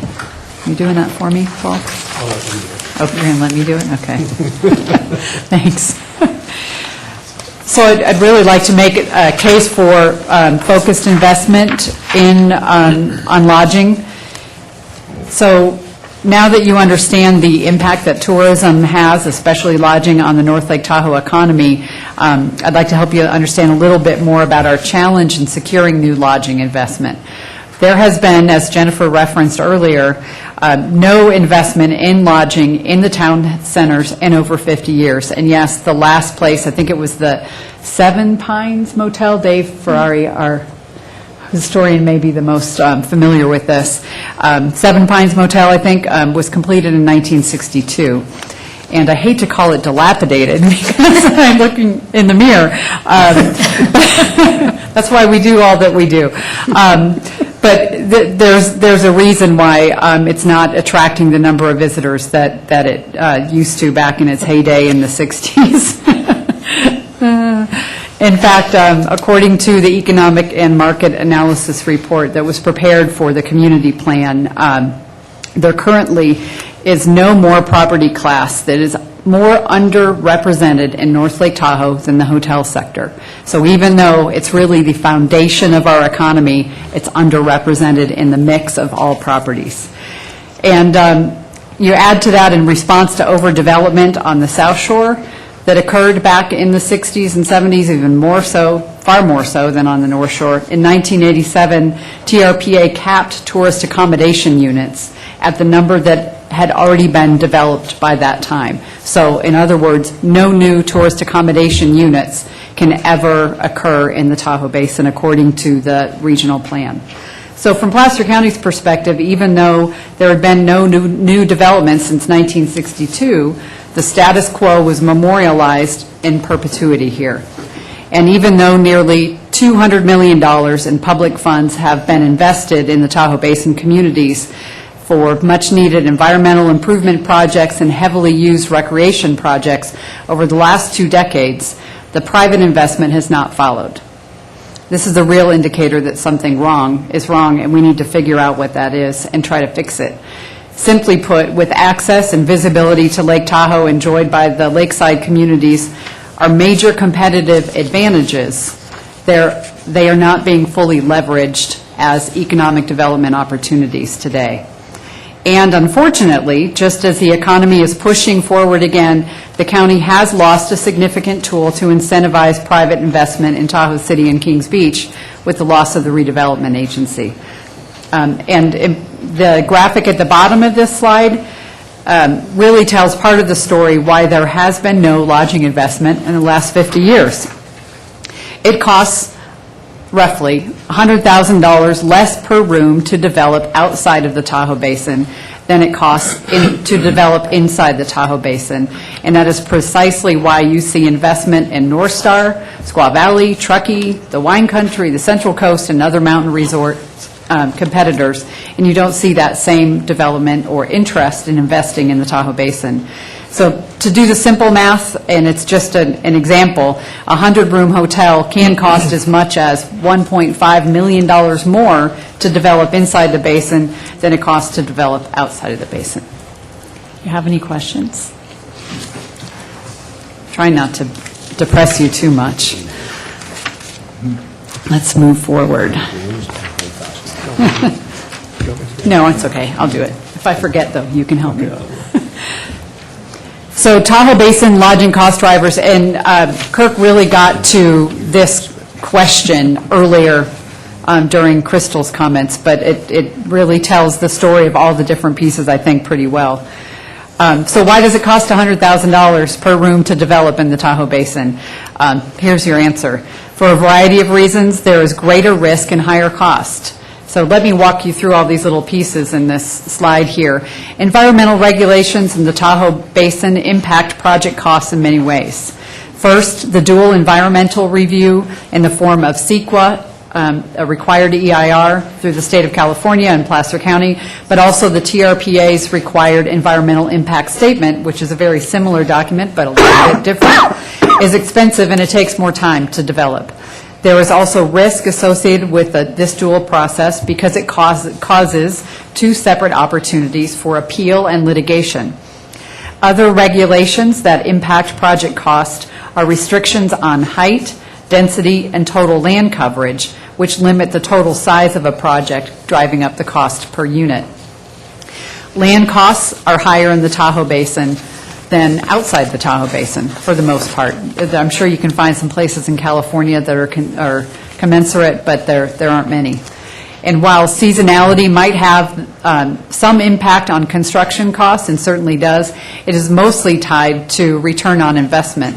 With annual occupancy at about 60% at a nice product, it is impossible to develop a 3-star lodging product and recoup the investment at the same rate you would in a year-round market. So you're going to find that in most mountain resort communities.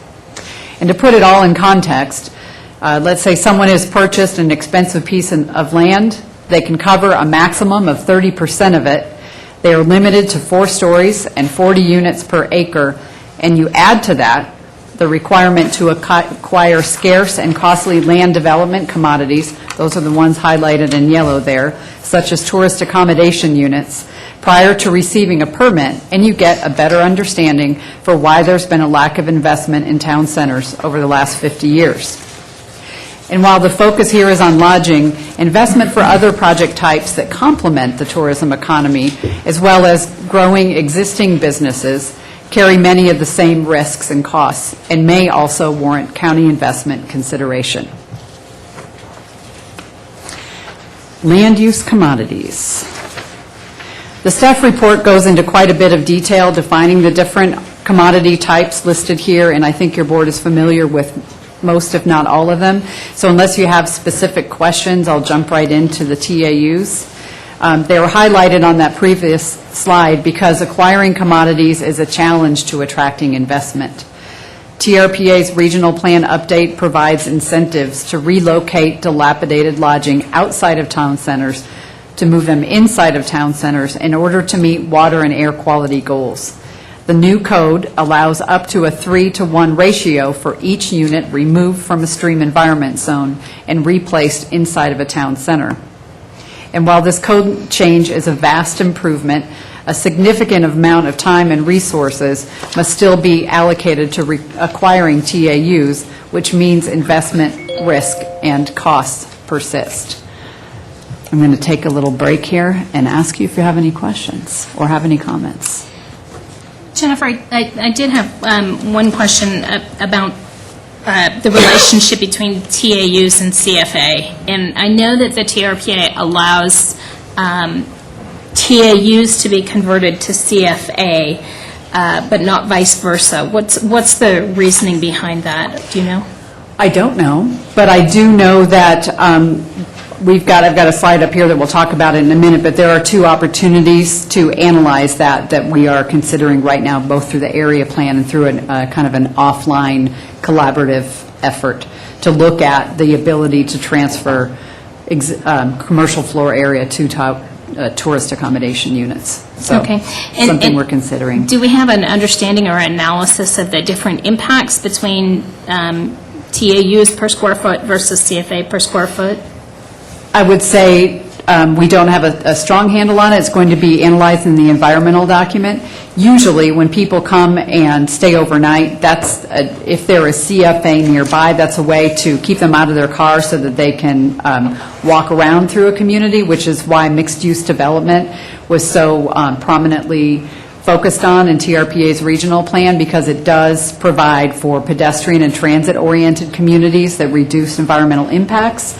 I'm not sure about the comparison between the two, but that is something we're going to be looking at so that we can make some sort of argument for what would the impacts of each be, so we can talk about how they could be flexible amongst themselves. And I would be interested in, I think, a little bit of a nuance to that analysis, which would be, so if there's not a TAU, so not a lodging facility for someone, what does that mean in terms of day trippers' impact on CFA versus people who would stay overnight? And I'm not sure if you can even get to that answer, but I would love to try to figure out if we can, because I think there are different impacts between people who come and park and stay versus people who drive in and out of the basin each day as visitors. Absolutely, and that would be part of the traffic analysis that can be done. And as projects go forward, and it's part of the reason that we're looking at a programmatic environmental document to do a real baseline analysis of impacts of the full building envelope of what could occur over the 20 years, so that when a project comes in, they might have some minor traffic analysis to do, but they don't have to do a full-blown traffic analysis and EIR, hopefully, for their project. That's why we're trying to get some of that baseline work done in advance so that people can come in and look at what does my project mean on a smaller scale. Or at least tear off the existing. Exactly. Yeah. Exactly. Okay. Thank you. You're welcome. Any other questions? Okay. So this kind of gets into exactly what you were just asking about. And there are some opportunities to look at changing the code and being proactive about securing tourist accommodation units. The Tahoe Prosperity Center, which is a nonprofit collaborative created to tackle unique and complex economic development issues in the Tahoe Basin, has taken on a project to review TRPA's land use commodity system and plans to make recommended changes in order to reduce associated risk and cost. TRPA executive staff, including their executive director, Joanne Marquetta, are on the team along with the county, land use consultants, other local government representatives, business leaders, private property owners and developers, the environmental community, and others are collaborating on this effort, which is expected to be complete by summer. And I will say that as somebody who's been involved in a lot of these collaborative efforts, this one, because of the number and diversity of folks at the table, really appears to hold out a lot of hope for some potential change to TRPA's code. Small, but I think measurable change. Certainly the commodity system will not be eliminated through this effort, but it does really represent a significant collaborative commitment on the part of TRPA and other partners to make some changes to TRPA's code in this regard. Also, Placer County's community plan and the environmental analysis associated with that will analyze code change solutions to specifically address the TAU shortage in Placer County. Placer County can also choose, and this is the little red new thing, the cartoon sign there. It's like Superman, pow. Can also choose to secure bank and distribute commodities itself. And this would not only help stabilize the volatile tourist accommodation unit market, but could also allow distribution to priority projects or projects seen as priority by Placer County. And this item here is subject of an action item on tomorrow's agenda, so that's why I'm highlighting it to you. It's also important to note that one option is not likely going to serve all of the needs that we have in Placer County, and the ability to be flexible and react quickly is really going to be key to our success, and to not be afraid to patchwork things together, because usually the best projects are patchwork together here in the Tahoe Basin. It's just the way it goes. So, incentivizing private investment. As highlighted in the community plan existing conditions report, the economic and market analysis, and the policy framework documents, while the significant public investment to date creates an excellent foundational product suite to attract visitors, excuse me, creation of investment incentives are needed to attract new and redevelopment. The economic and market analysis report, which is really a great document if anybody likes to read that kind of stuff. It really is. States specifically, and I'm quoting here, that economic catalyst projects located in lakeshore communities are needed to begin providing a critical mass of accommodations and other attractions capable of capturing an improved market share among multiple day visitors. And finally, the analysis recommends that, and I'm quoting again, strategic public involvement over the next 5 years in the form of land or assembly of tourist accommodation units can facilitate long-anticipated private investment conforming to best practices in resort development concepts. So that we can address both current and future needs for incentives, staff has 3 related recommendations for your board's consideration on tomorrow's agenda, including preparation of a business plan that analyzes commercial development capacity targets, financing tools, and creation of a process by which to secure, bank, and distribute commodities. I'm going to stop and ask if you have any questions. Not right now, but I do look forward to that discussion tomorrow. It's going to be fun. Yes, it will be. I look forward to it as well. Okay, return on investment outcomes, and we're getting close to the end here.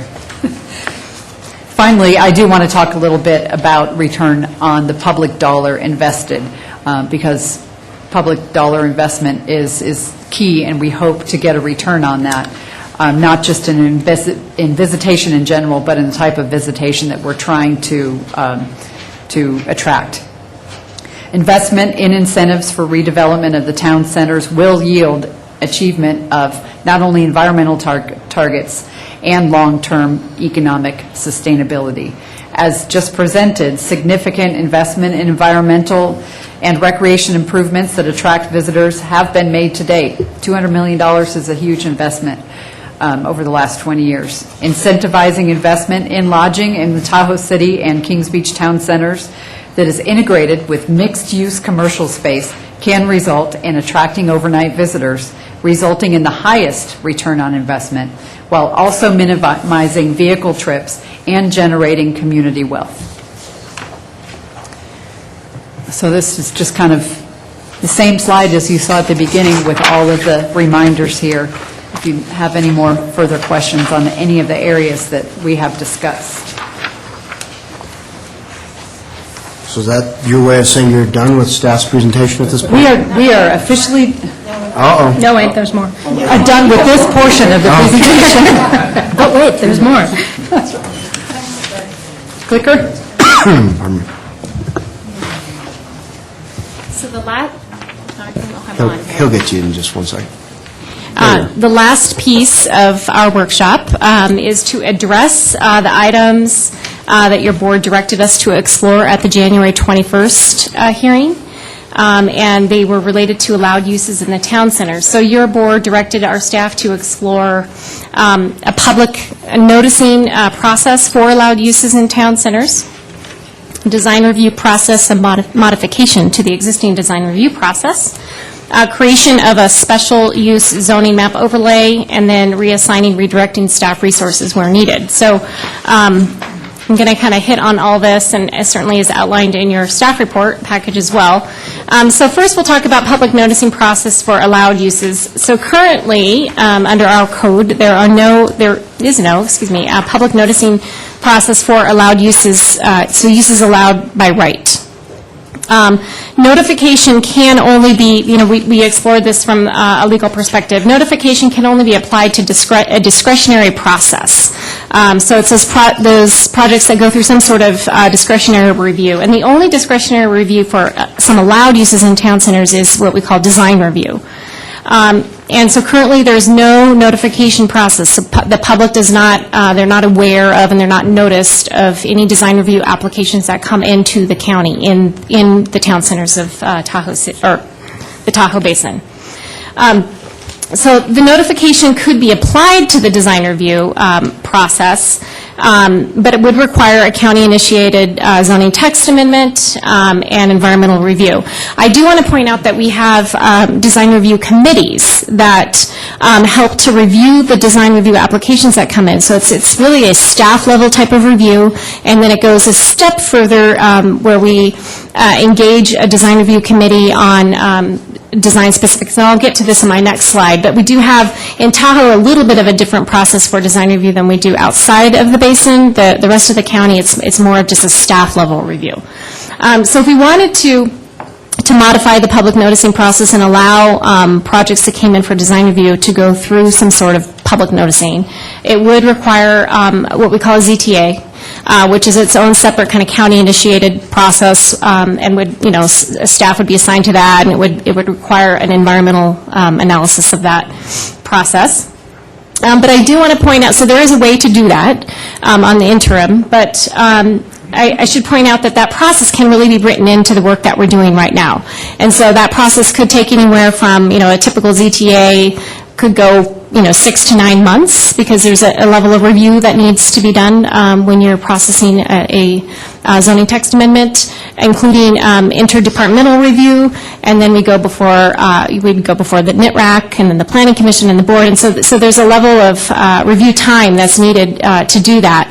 And so I think it's important to note that really can be addressed through our area plan process, which is an ongoing, staff work program that we're currently working on. So, any questions on that process? Crystal, I just want to get a clarification. The staff recommendation for the public noticing process, design review, and creation of special use zoning map overlay says that if any or all of those were something this board wanted to do, the staff recommendation is that those actually all be rolled into the community plan update process, both for timing, staff, and expense reasons. Are you looking for specific direction from the board today on these 3 issues? Yes. Yeah. Okay. It wasn't entirely clear. Yeah. Well, because it's a process that, particularly the use, when we get to the special use overlay, that's something we are currently addressing in this work program. If the board desires staff to, or direct staff to engage in a separate kind of standalone process for bringing something like that forward, it's certainly something we could do. It would be pulling staff resources into, it's its own project that would run its course. Yes. So I would just say, since you're looking for input on this, in terms of the public noticing process for allowed uses in the town centers, I think part of the intent behind the community plan update is to identify what are currently accepted allowable uses, and I would be loath to deem something an allowable use and then put a whole bunch of different restrictions on it that would require people to go through meetings and things that, as an allowed use, they're not currently required to do, nor would they be under the community plan update. On the design review process, I think it is really important to note that we do actually have 3 design review teams, as you pointed out here, Squaw Valley, Tahoe City, and then North Tahoe, and that those are public meetings, and I believe they are publicly posted. So there's not a requirement, I believe, to do that, but we do that. Right, and my next slide, I'm going to talk a little bit about that process, so I can kind of hit on that, and just, unless you want me to hit on that now. Okay. No, I'm just not sure at what point you're looking for input, or if I'm jumping the gun here. What I'm thinking, Supervisor Montgomery, would be that let's hear what staff has to say, let's ask whatever questions we want. It's my intention that we will break briefly before getting into public comment. We'll hear from the public, their thoughts on what we're being asked to consider today, and then the board can wrap up with any proposed direction. Great, thank you. Thank you. Okay, so with respect to the design review process, so under current code, design review process is required for all allowed uses by right in the town centers. We don't require single-family dwellings to go through that process, but any type of commercial development would go through a design review process. Typically speaking, in the county, through all areas in the county, if you have, there's usually a combining zone district, which it would be a DS, design site review, would be required. In Tahoe, it's a little bit different. It's all the commercial core areas in Tahoe have to go through design review.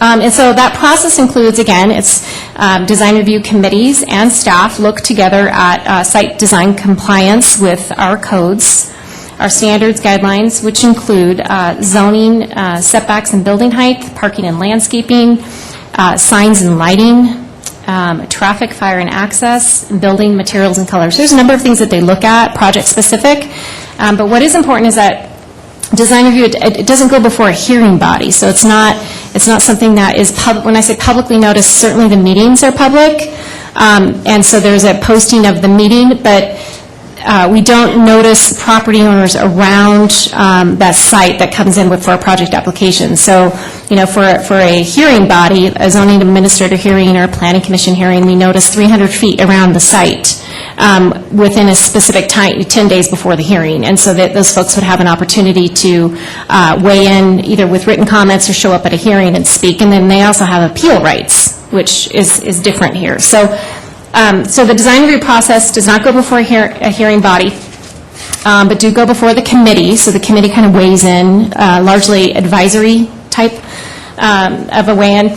And then only the applicant can appeal the conditions set on the design review. So there'll be a series of conditions that will be applied to the design review, and that staff and the design review committee consider for a specific application. And then if the applicant, say, isn't happy with one of those conditions, they can appeal that to the planning commission. So that's really the only appeal process. And then, of course, when it gets appealed to the commission, then there's a notification process. But it's very, very rare that happens. Usually, the design review process is a real kind of a collaborative process with the applicant and staff, where you're kind of working together to make the project work. So again, we could modify this process, but same as the last slide that we just talked about, the last item, it would require, again, a zoning text amendment and have its own environmental review. So it would run a separate course. So it's a separate work program that one of our staff would run.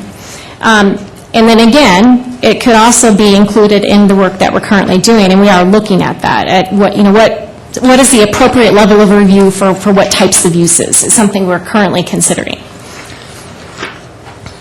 So the next one had to do with a creation of a special use zoning map overlay. This would be to require use permits for certain uses. So identify which uses you would want use permits in the interim period here that are currently allowed by right. So those uses that can just, as we heard earlier today in public comment, folks concerned about some uses that come in and there's no public notification process or use permit required, that kind of thing. And so this would create some sort of process for that. so it would create a public noticing process and a discretionary review where it could go before the Planning Commission or your board for consideration. It's important to note that this is essentially a rezone. So if you are creating an overlay map, you're changing the zone. Not only that, you also would be required to do a zoning text amendment to modify the text related to those specific uses. And it would require environmental analysis as well. So it's a little bit more broad not broad, it's not the right word, I think a larger work program. If you were to do this, a rezoning is always a little bit more challenging, I think, than a zoning text amendment can be. But this is something that, again, we could certainly assign staff to a work program of this nature, and they could run it through the process. However, like the others I noted, this is something that we're actually looking at. We're looking at the land uses that are currently allowed and having internal discussion and even discussion. We had a lot of discussion with our teams about what uses are appropriate in the town centers, and not only what uses are appropriate, but what types of permit systems should be in place for those uses. Should they be allowed by right? Should they be required to go through a use permit process? Things of that nature. So we've had a fairly robust discussion around this, and so what we have right now are the team's recommendations on land uses, and so we're looking at that from staff technical level analysis, and we're coming up with our own proposals, and so that's what will be contained in those area plans, which are currently in administrative draft form. So this is ongoing. So again, we could certainly embark upon a separate work program, but keep in mind that it is something that we're currently embarking upon right now through the community plan update. And then finally, the last item that was addressed at that hearing had to do with this interest in sort of reassigning planning staff to the North Tahoe East Plan area, and this was a result of sort of the issues that came about in the Kings Beach area. So the North Tahoe East Plan area is the Kings Beach and North State Line, and so the idea was kind of redirect staff resources to that area plan and get it through the system quicker perhaps. But I think what's important to note is that this is it's kind of all one package. You've got your policy document, and your area plans really implement that policy document, and so we're sort of taking it together as one package that will go before your board and then TRPA ultimately at the end. So, and then also I want to point out that we are working on that specific area plan as a pilot. So that one, coincidentally, was the one we had selected to do the pilot plan for. So it's kind of, it's ahead of the game already. So, but certainly, we would take any comments that you would have on that process as well. That's it for that, and that is the end of that concludes our presentation. Okay. So I'd be happy to answer any questions you'd have on that piece. Unless there are any questions on the last two slides, we'll go ahead and defer any other comments or questions at this point. We've been sitting here for a couple hours. And given that this is Tahoe, I anticipate there's probably going to be some interest in public comment. So we're going to take a 5-minute break, and I do mean 5 minutes. We will be back according to that clock at 12 minutes after 5 in order to reconvene. So I encourage board members to do what you need to do in those 5 minutes, and let's get back, and then we'll take public comment after that.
Yeah, at this time, I'm going to ask my colleagues to come back up here. Let's have a seat and let's get underway.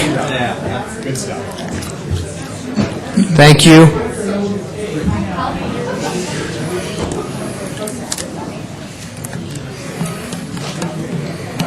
I will take that water now. Thank you. That's right.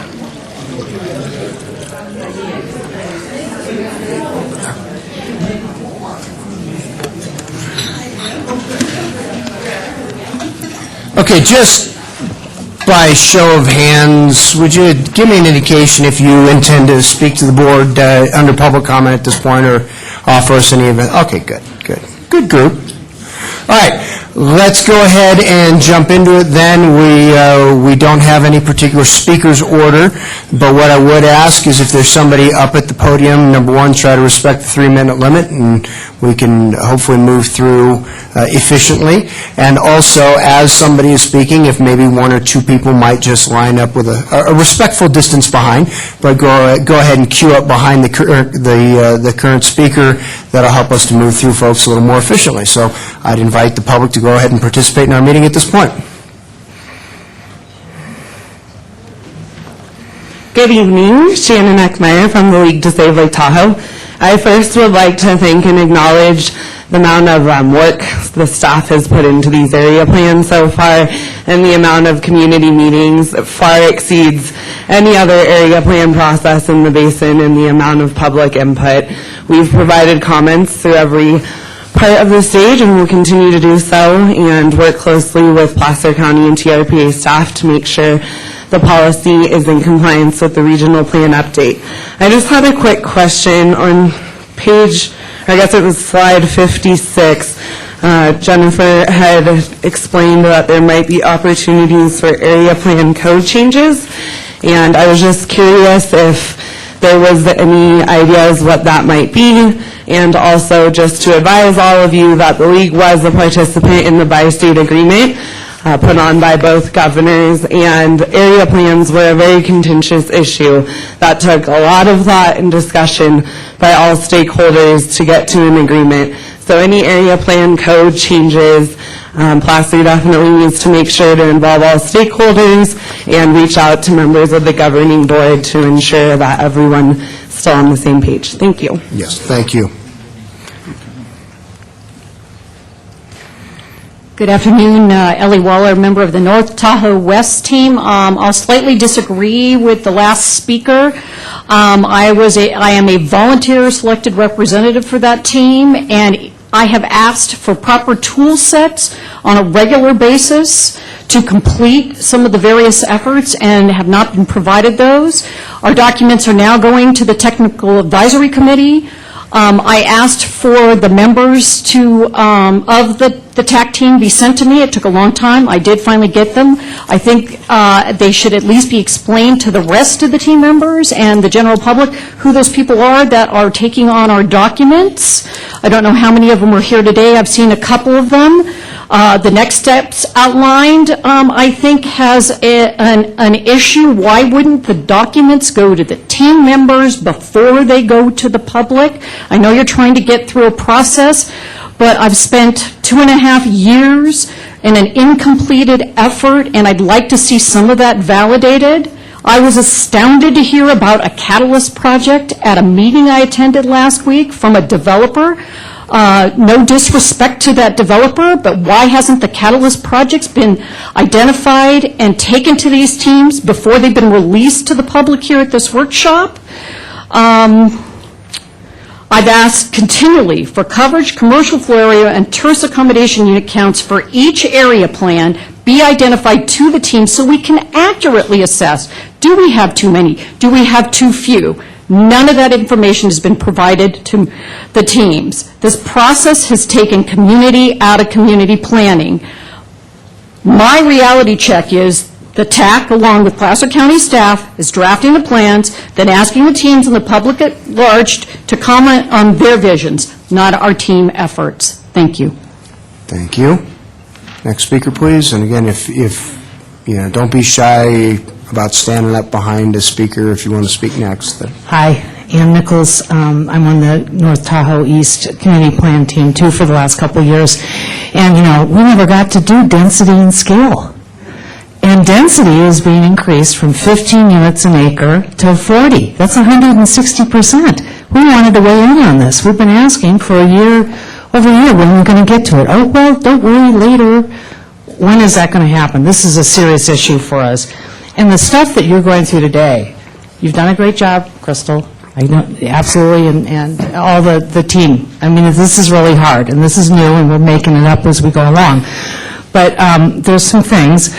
This is huge, some stuff that's being discussed in these documents today that really needs to be vetted in the public. I mean, major issues for the Basin. For, you know, one thing, taking our property taxes and TOT dollars and giving them to the Resort Association, maybe that's, I don't know.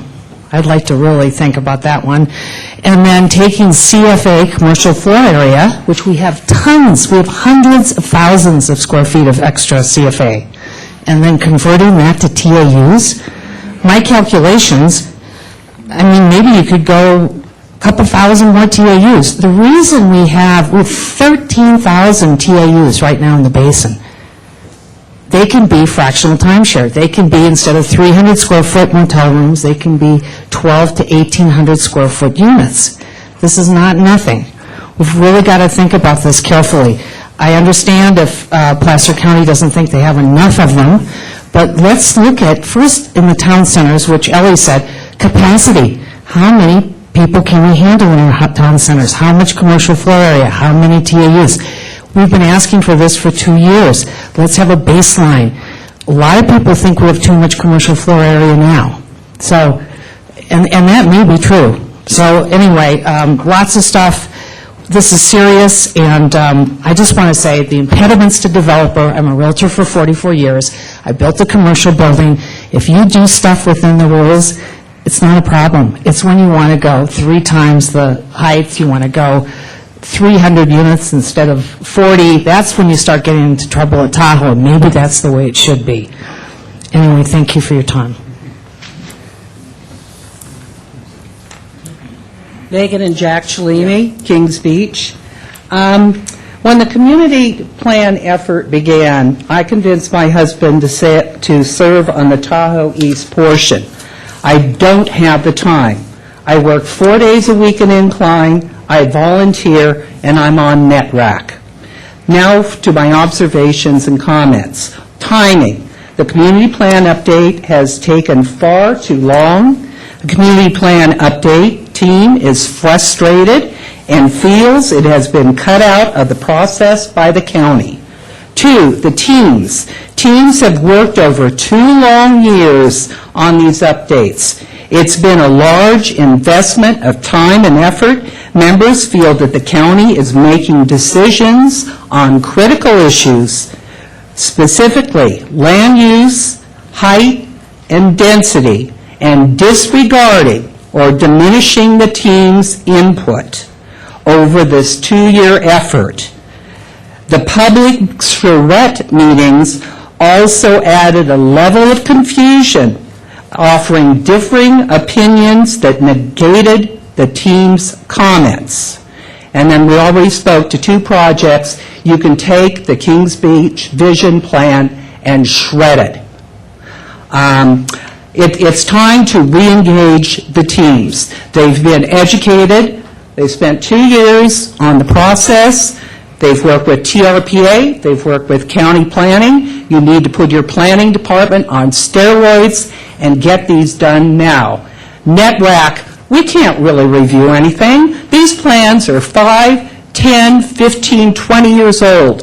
Alpine Meadows is 50. I was going to bake them a cake. Yeah, I'm Jack Cellini. I was on North Tahoe East, I believe. And I think the main thing that we feel so frustrated is we know we have a dilapidated town center. That may be hard to accept and may be hard to come up with a solution, but it doesn't seem like we're finding any ways to move forward. We have meetings. We as team members have been removed from the process because we went to the community with the charrette meetings. And even on your slides, every slide and the first shows charrette, charrette, charrette. You know, what did we accomplish by telling you we need some type of renovation downtown? Where's the team in charrette? We told everyone on the first meeting that we have dilapidated housing and we have dilapidated motels, and please, let's make Kings Beach the gateway to the community. And you use our language, but we don't see any of the actions that we recommended. So I can speak for myself, but I know I've heard whispers from other people that we're frustrated. We want to get something done. We want to have a town center that's second to none. It's important to all of us that we live in a revitalized community with gateways that we just discussed. This was all out of the first meeting that we proposed in our town at the meeting relative to the town centers. Very first meeting, all this language. So let's get something done and include the community back in the community plan. In other words, re-engage the teams. Thank you. Thank you.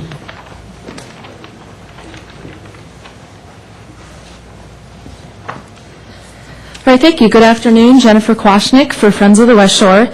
I also want to thank the efforts that's been put into this for many years now. And I want to speak today about 2 things. First, environmental impacts. Second, community impacts, which we have heard a lot of. First, I want to respond to some comments that have been made about how it costs more to build in Tahoe. Well, I mean, frankly, it should. This is a national treasure. There's only one Lake Tahoe.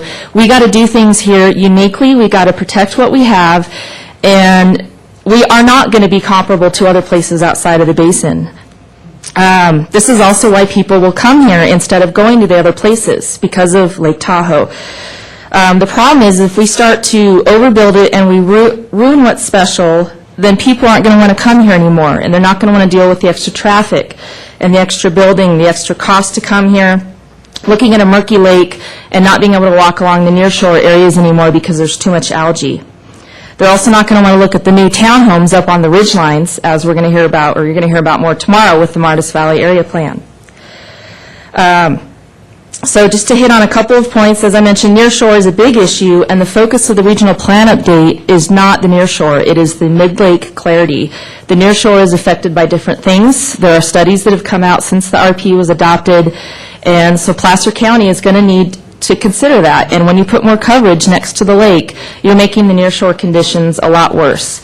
And I mean, people, this is the way that people are interacting with Lake Tahoe, or most people. It's on the nearshore. It's what we need to protect, to both protect the beauty of Lake Tahoe and also protect our tourism-based economy. In terms of the community impacts, I want to highlight a few things from one of the team members who couldn't be here today, Judy Tornese. She sent in comments, first noting that we received the staff agenda and report just this last Friday. It was Easter weekend, and a lot of us spend time with our families. And so I'd like to request that we actually have more time so the public can provide meaningful input on these things. I assume the same for you as well. She also notes that while there have been several public workshops over the past year, the plan area teams haven't had any group meetings during the year. So again, I think the point's been made that you need to re-engage the planning teams on these things. On that note, however, something that we've been seeing around the lake, not just in Placer, is that the planning teams or advisory committees, whatever you call them, have been engaged for almost 2 years, but a lot of misinformation has been discussed at these meetings. There's confusion about land uses. There's confusion about what's allowed versus conditional, what use is going to require notice to your neighbors, what's not. And when I've gone to some of these meetings and people ask, well, what's the difference between the A and the CUP on there, it's not getting explained. And so as you see in Kings Beach, as you're seeing in Myers, if you've seen any of that, people are just now finding out what they've been talking about for 2 years. What do these changes really mean? Most of the Myers Advisory Council had no idea what the mixed use meant. Also, in terms of the noticing, obviously that's an issue, and the last version that I saw for the West Shore plan, a lot of changes have been made that reduce the amount of notice required for projects, and I don't think people realize that, but the last version I could get was from 2012, but it looks like we're going from having even less notice to your neighbors of what's going on, and I think people need to be looking at that, and the teams need to really clearly understand what that means. That said, these things need to be also explained in plain English so the public can participate and understand what is being talked about and not need a planning degree. Like I said, communities are starting to find out about a lot of these changes, and it's not what they thought it was going to be. As for the Catalyst project, this was the first time I heard of it in Placer County. We certainly have heard of it down in Myers. But the concepts for these kind of projects, although we're not sure what Placer's proposing, but this is something where you get big resorts, big corporations are the only ones who can afford these. Then they get the incentives, they move in, and they push out the small businesses. So as I was looking at the slide talking about small businesses expanding and growing, that's kind of the opposite of what happens when we get these big resort developments that come in and open up their own shops, and I've heard about this already happening in Tahoe City. So I think we need to really keep in mind small business owners and how can we keep our communities the way that, you know, what people have lived here for. We also, I want to say, you hear about the word sustainability. There's a lot of sustainability activities that are going on that are actually pretty much being used to fund the large resort developments, and so just keep that in mind. So finally, just again, I really urge you, you need to truly engage the community, which means the planning teams as well as the community at large, in plain English. Thank you. Thank you.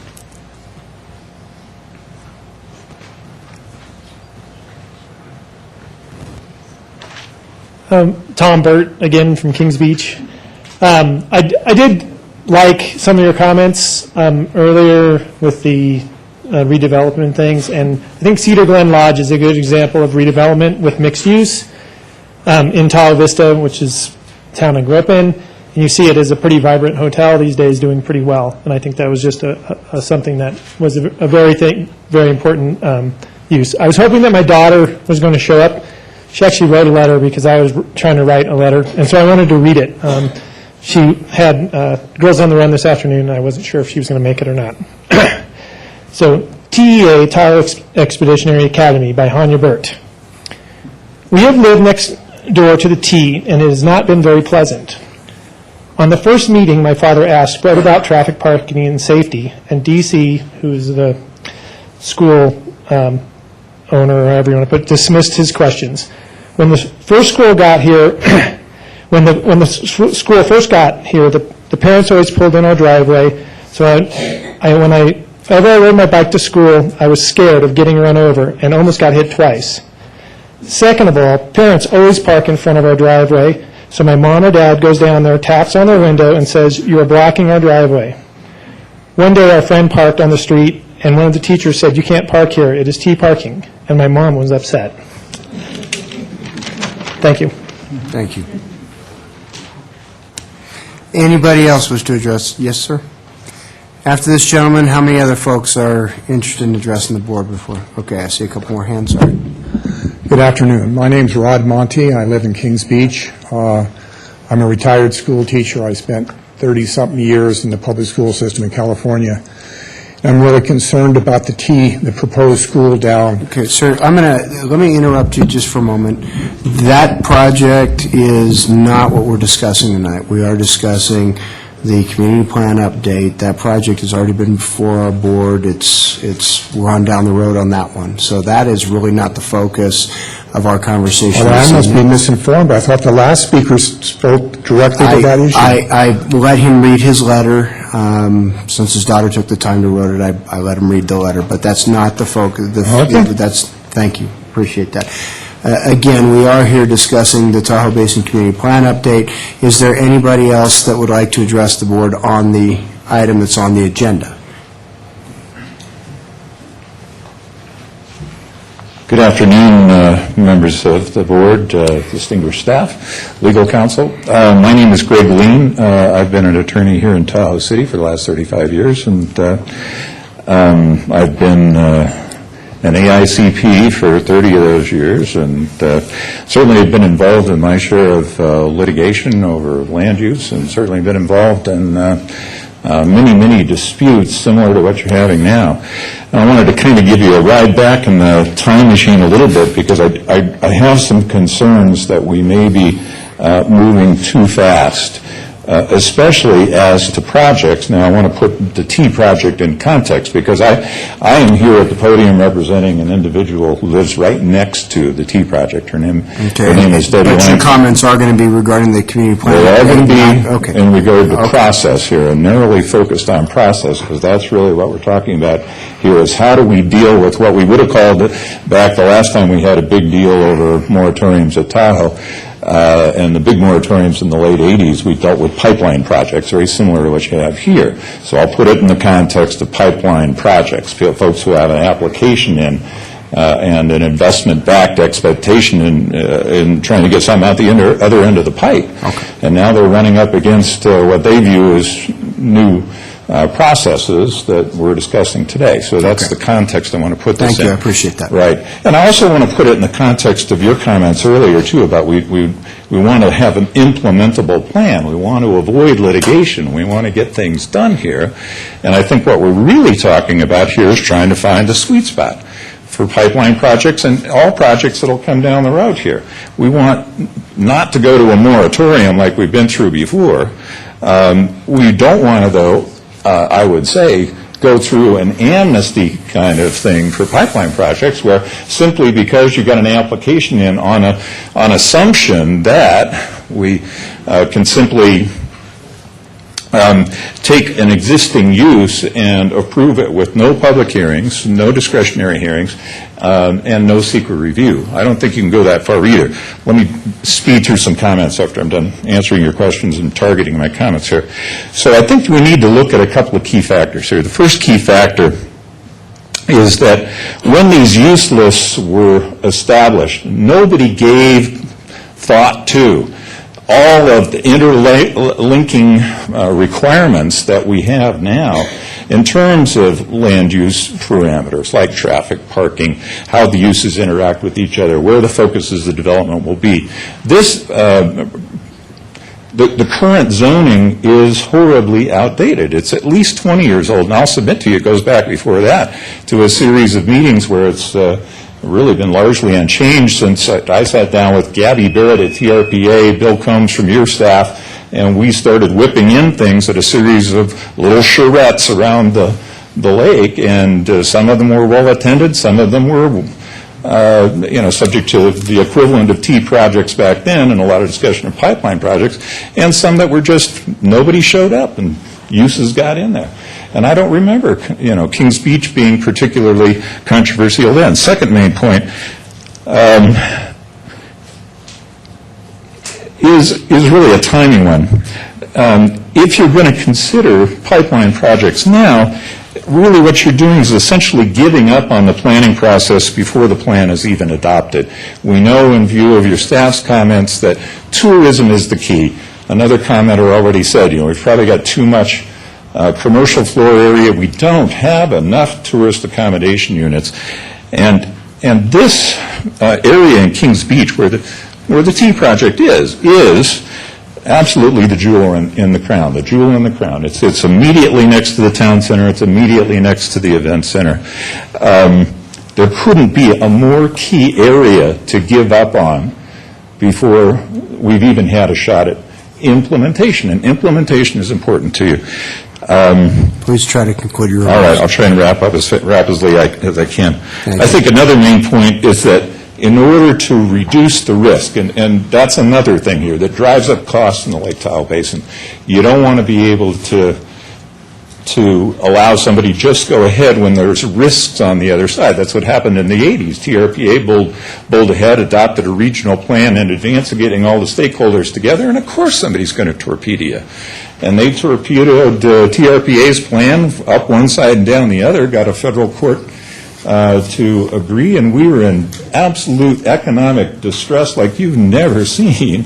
I mean, it's bad now. The middle class is nuked in a way it wasn't then, but it was back then too because of the back-to-back moratoria we had in the litigation. We don't want to do that to our community.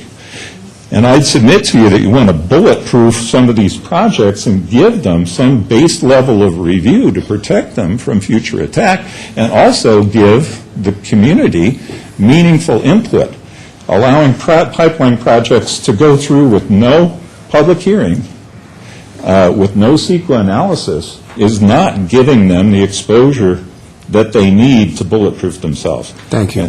So that said, I urge you to please consider the requirements of law and the needs of the community. We're all in this together. We need to be successful together. Thank you. Thank you for your comments. Appreciate it. Yes, sir. Hello, my name is Bryant LaFerrier. I'm a 51-year resident of Tahoe City in Kings Beach. I also own Steamer's property right next door in the Java Hut. I just wanted to briefly go on the record as being in support of the comments made by Tom Burt and Mr. Lean and Megan and Jack here. Thank you very much. Thank you. Appreciate it. And how many other folks are going to want to speak? I see one additional hand at this point. Okay. Yes, sir. Good afternoon. Gary Davis. I'm on the Tahoe City Plan Area team. I want to compliment the county for getting us to this point. We've spent hundreds of hours as volunteers on the Plan Area team. We think we've added some very good input to this whole process, and we hope to see that the consultants and the staff take our input seriously and that we see this coming out the other end in the way that we would wish it to. Secondly, I'm really impressed with the fact that the county has stepped forward with the commodities issue, and hopefully that moves along. It's a very, very serious issue for us up here in Tahoe, and the development costs are real, that they're excessive compared to other areas, as we all know, that are those of us that are in the development business. Very difficult to get anything done, and as it's been pointed out, for 20 years or more, we're stuck in the mud here for getting anything progressive done. So thank you for your efforts.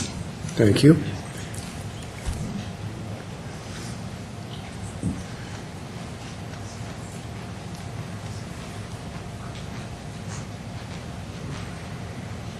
Barbara Monty, Kings Beach resident, and I'd like to thank you for having everybody give their ability to be able to say something today, and the report was very well prepared. I, however, may have missed out somewhere along the line because it was a lengthy one and very good, but is there any provision or anything in regards to coming into the community, any buses that are allowed and having them be environmentally friendly?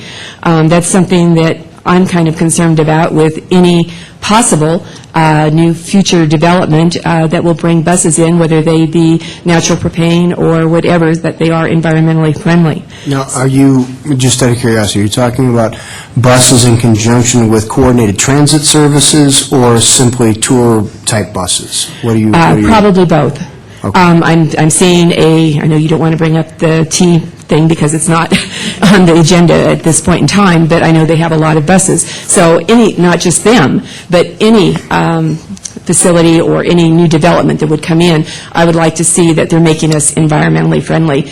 And I'd like to ditto some of the other comments that were made also by Megan and Jack, for that matter. I know a lot of hard work has gone into all of this, and we thank all of the staff and the supervisors for taking the time today. Thank you. Okay, thank you for your question. I'll ask Peter to address that when we come back to the board. At this point, is there anybody else that wants to address the board before we close off public comment and bring it back to the board for any possible action? And seeing none, we will come back to the board for a discussion of the items that we were asked to take up action on.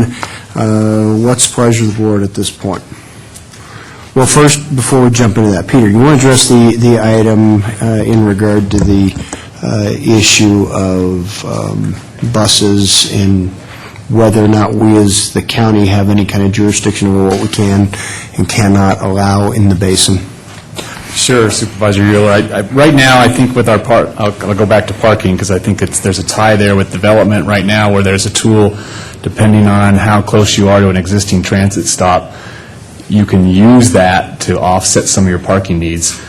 Beyond that, I mean, we've got a pretty massive or regional transit study that's been ongoing for over a year now that's just looking at enhancing transit throughout the North and West Shore. So kind of on a little bit of a separate track than the community plan update, but gets back to her question that we are very focused on public transit, enhancing public transit in the town centers with the commercial core project underway. That's improving access to the existing bus stops on Highway 28, actually adding a couple more.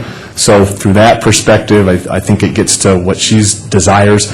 On the tourist side of it, I don't see necessarily a connection there other than someday, our push is more people will be taking transit than driving their cars.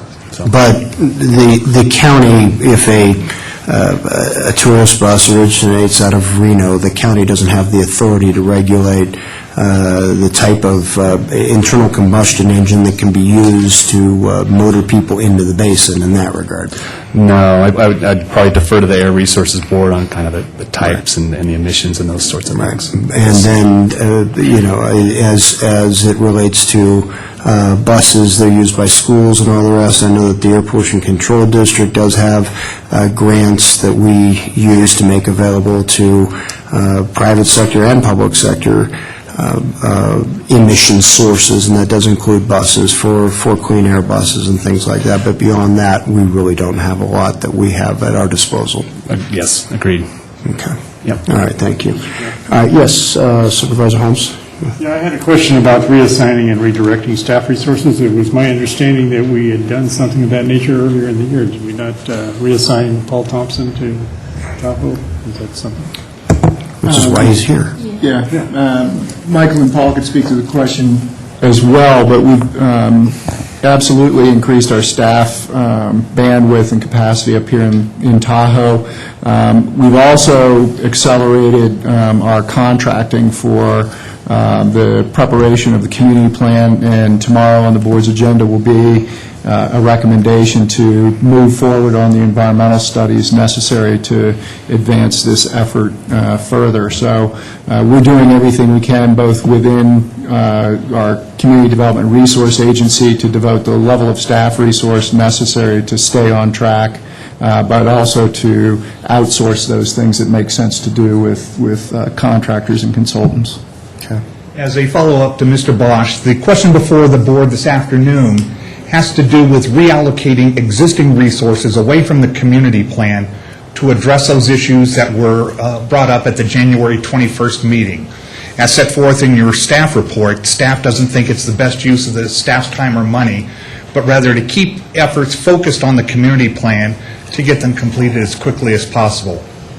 However, if there are some of those issues that are of importance to the board, staff does have the ability to reallocate resources towards those efforts. That answer your question? Okay. All right. Supervisor Montgomery? Yeah, just had a couple of quick comments. I'm covered a lot of ground here today, so I'm just going to touch briefly probably on a number of them. Really good to hear what Peter, you have in mind for the parking improvements and that analysis. I think that's going to give us a different perspective on any number of things that we're all grappling with as part of the community plan updates. The catalyst projects / opportunity sites, most of these, looking at the map, have I think been identified long ago as targets that the communities were interested in. We just knew them under different names, KB, LLC, the former RDA sites. I think those have always pretty much been on everyone's radar as sites that were considered catalyst sites. The RDA having gone away makes that a little problematic. And in the Kings Beach area, the Tahoe City PUD and the Resort Association and the county and the hospital district, I think those were all the partners in that land acquisition. That is, just to be clear, not a catalyst site. That is just the golf course. The catalyst site that I think some folks are considering within the Tahoe City area is what's been commonly known as the Henriksen site, and that's a site, again, that the community has identified for years as a site that they would really, really like to see something done with. So I think it's just calling them catalyst projects is a little scarier than the recognition that we've all had for years that, God willing, something will happen on those sites. So I really just wanted to kind of make that as a comment. In terms of the previous board direction, this is probably one of those inflammatory questions where everyone at CEDRA says, oh my God, what's Montgomery asking now? But my question about allowed uses is, what would it do if, as part of the community plan update, we just said, with the exception of single-family residences, there isn't an allowed use in a town center. Every project has to go through a process. I mean, what would the outcome of taking that sort of an action be? And I'm not proposing it because I don't know what the outcome would be.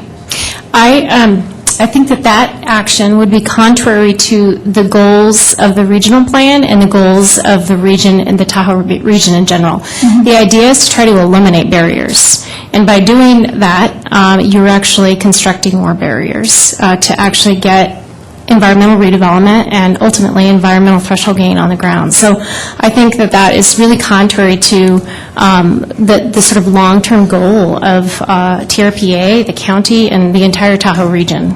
Yeah, and I ask because, I understand that the angst the various communities have about these allowed uses, and, what was okay 18 years ago maybe isn't what people have in mind now.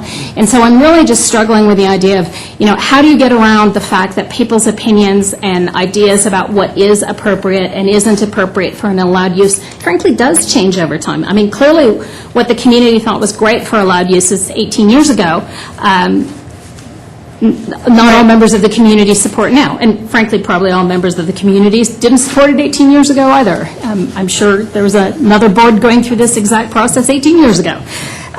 So that was just a question in my own mind, what would the implications be on that? I think there's an opportunity. I have to say I'm actually very comfortable with the design review process and don't think that it really requires any modification. They are public meetings. It is a good process for both staff, the project proponent, the design review committee, and the public to come in and talk about those pieces.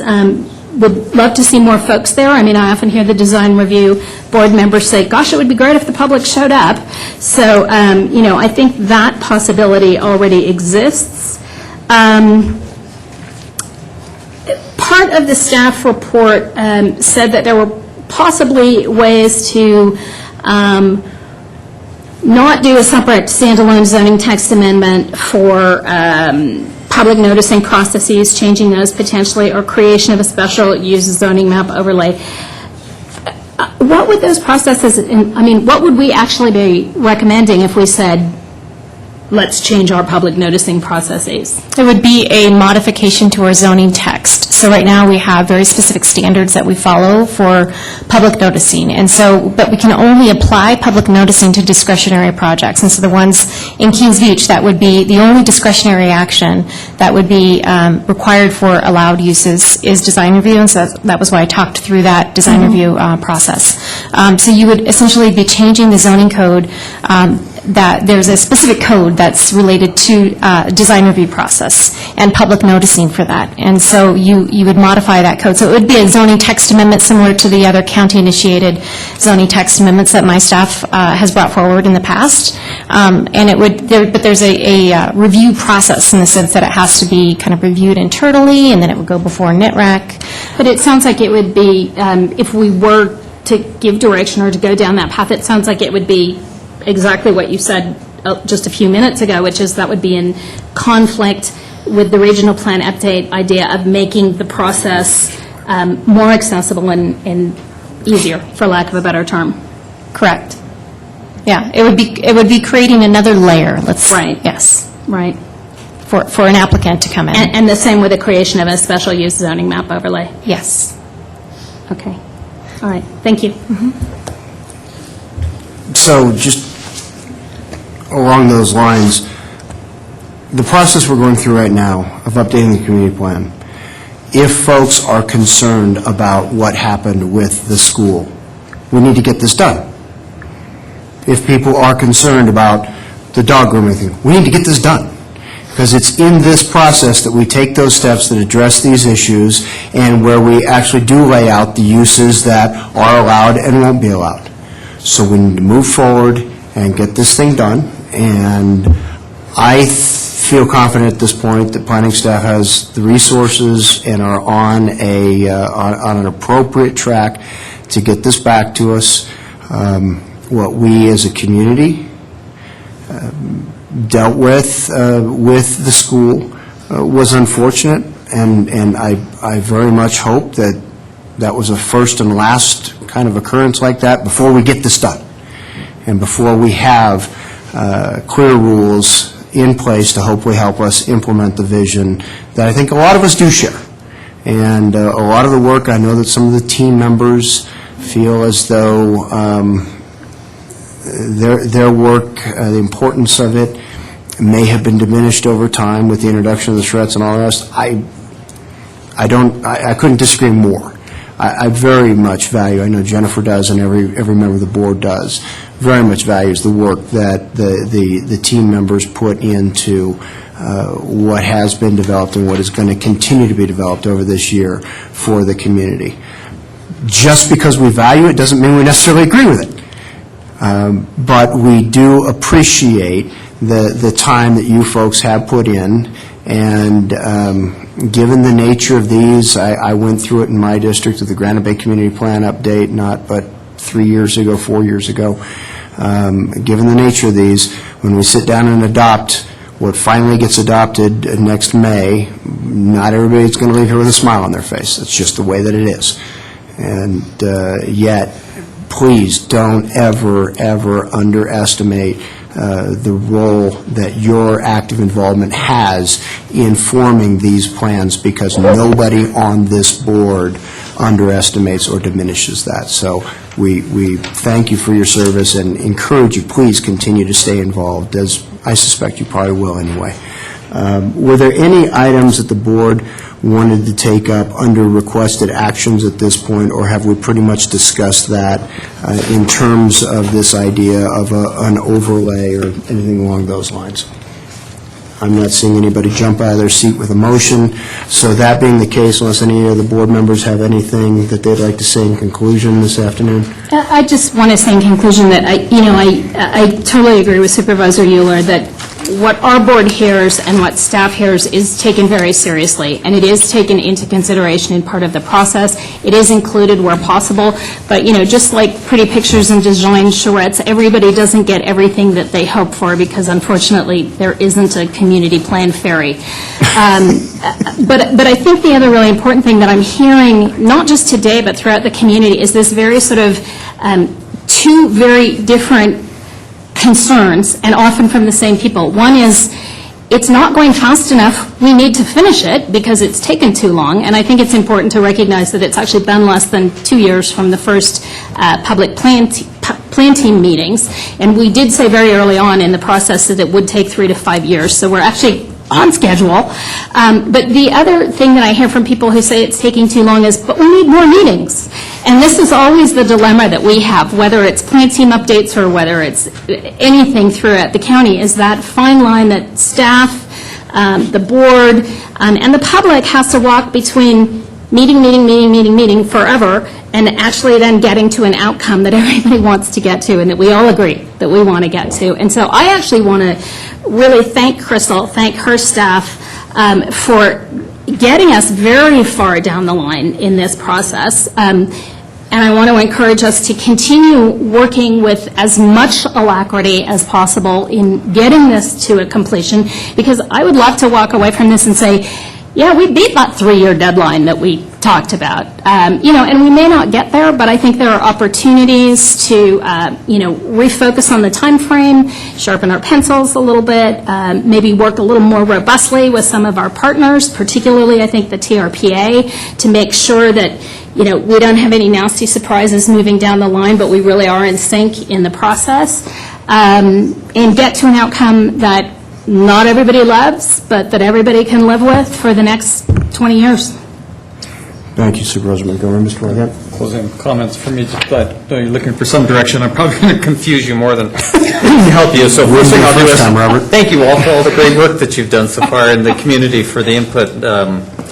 So one observation I have is that I think we need to stick with our schedule and try to complete these things as per the proposal that you have, which I think means, as it relates to the staff question, that we need to continue to focus the staff in the way that we have been focusing our staff. And as this matures and it comes to the board, some of these questions will winnow themselves down, and there'll be some very specific policy issues that the board will discuss and potentially debate, and we'll have a good, focused, robust resolution to some of those kinds of things. But all of this, I think I have more questions at this point than I have answers or direction, but I guess my vision of planning and the development process in the Basin is that years ago, as a planning commissioner, I sat through the Tahoe City Community Plan update and Kings Beach update. And there have been some really good things that have happened, but mostly in the private sector, I've seen things not go forward that I would have liked to have seen. The big splashes were public works projects, the one that was completed in Tahoe City and the one about to be undertaken in Kings Beach. And they're great projects. They're a great foundation for starting. And I appreciate and agree to an extent with the issue that in the Basin we have an additional layer of environmental concerns that need to be addressed because, in fact, they're the core of the value of the tourism-based economy. But the cost differences for development in the mountains, in and out of the Basin, I think, are the key hurdle to preventing new investment from the private sector. And I think we need to fix that. So all that is by way is, from a planning perspective, you can have a very streamlined permitting process that has very little discretion because everything is analyzed and cooked into your community plan process up front. And that's why the community input is so important at this point of the game. And that results in a very clear roadmap that people can follow and efficiently get a permit, but there's very little discretion left because the discretion was undertaken.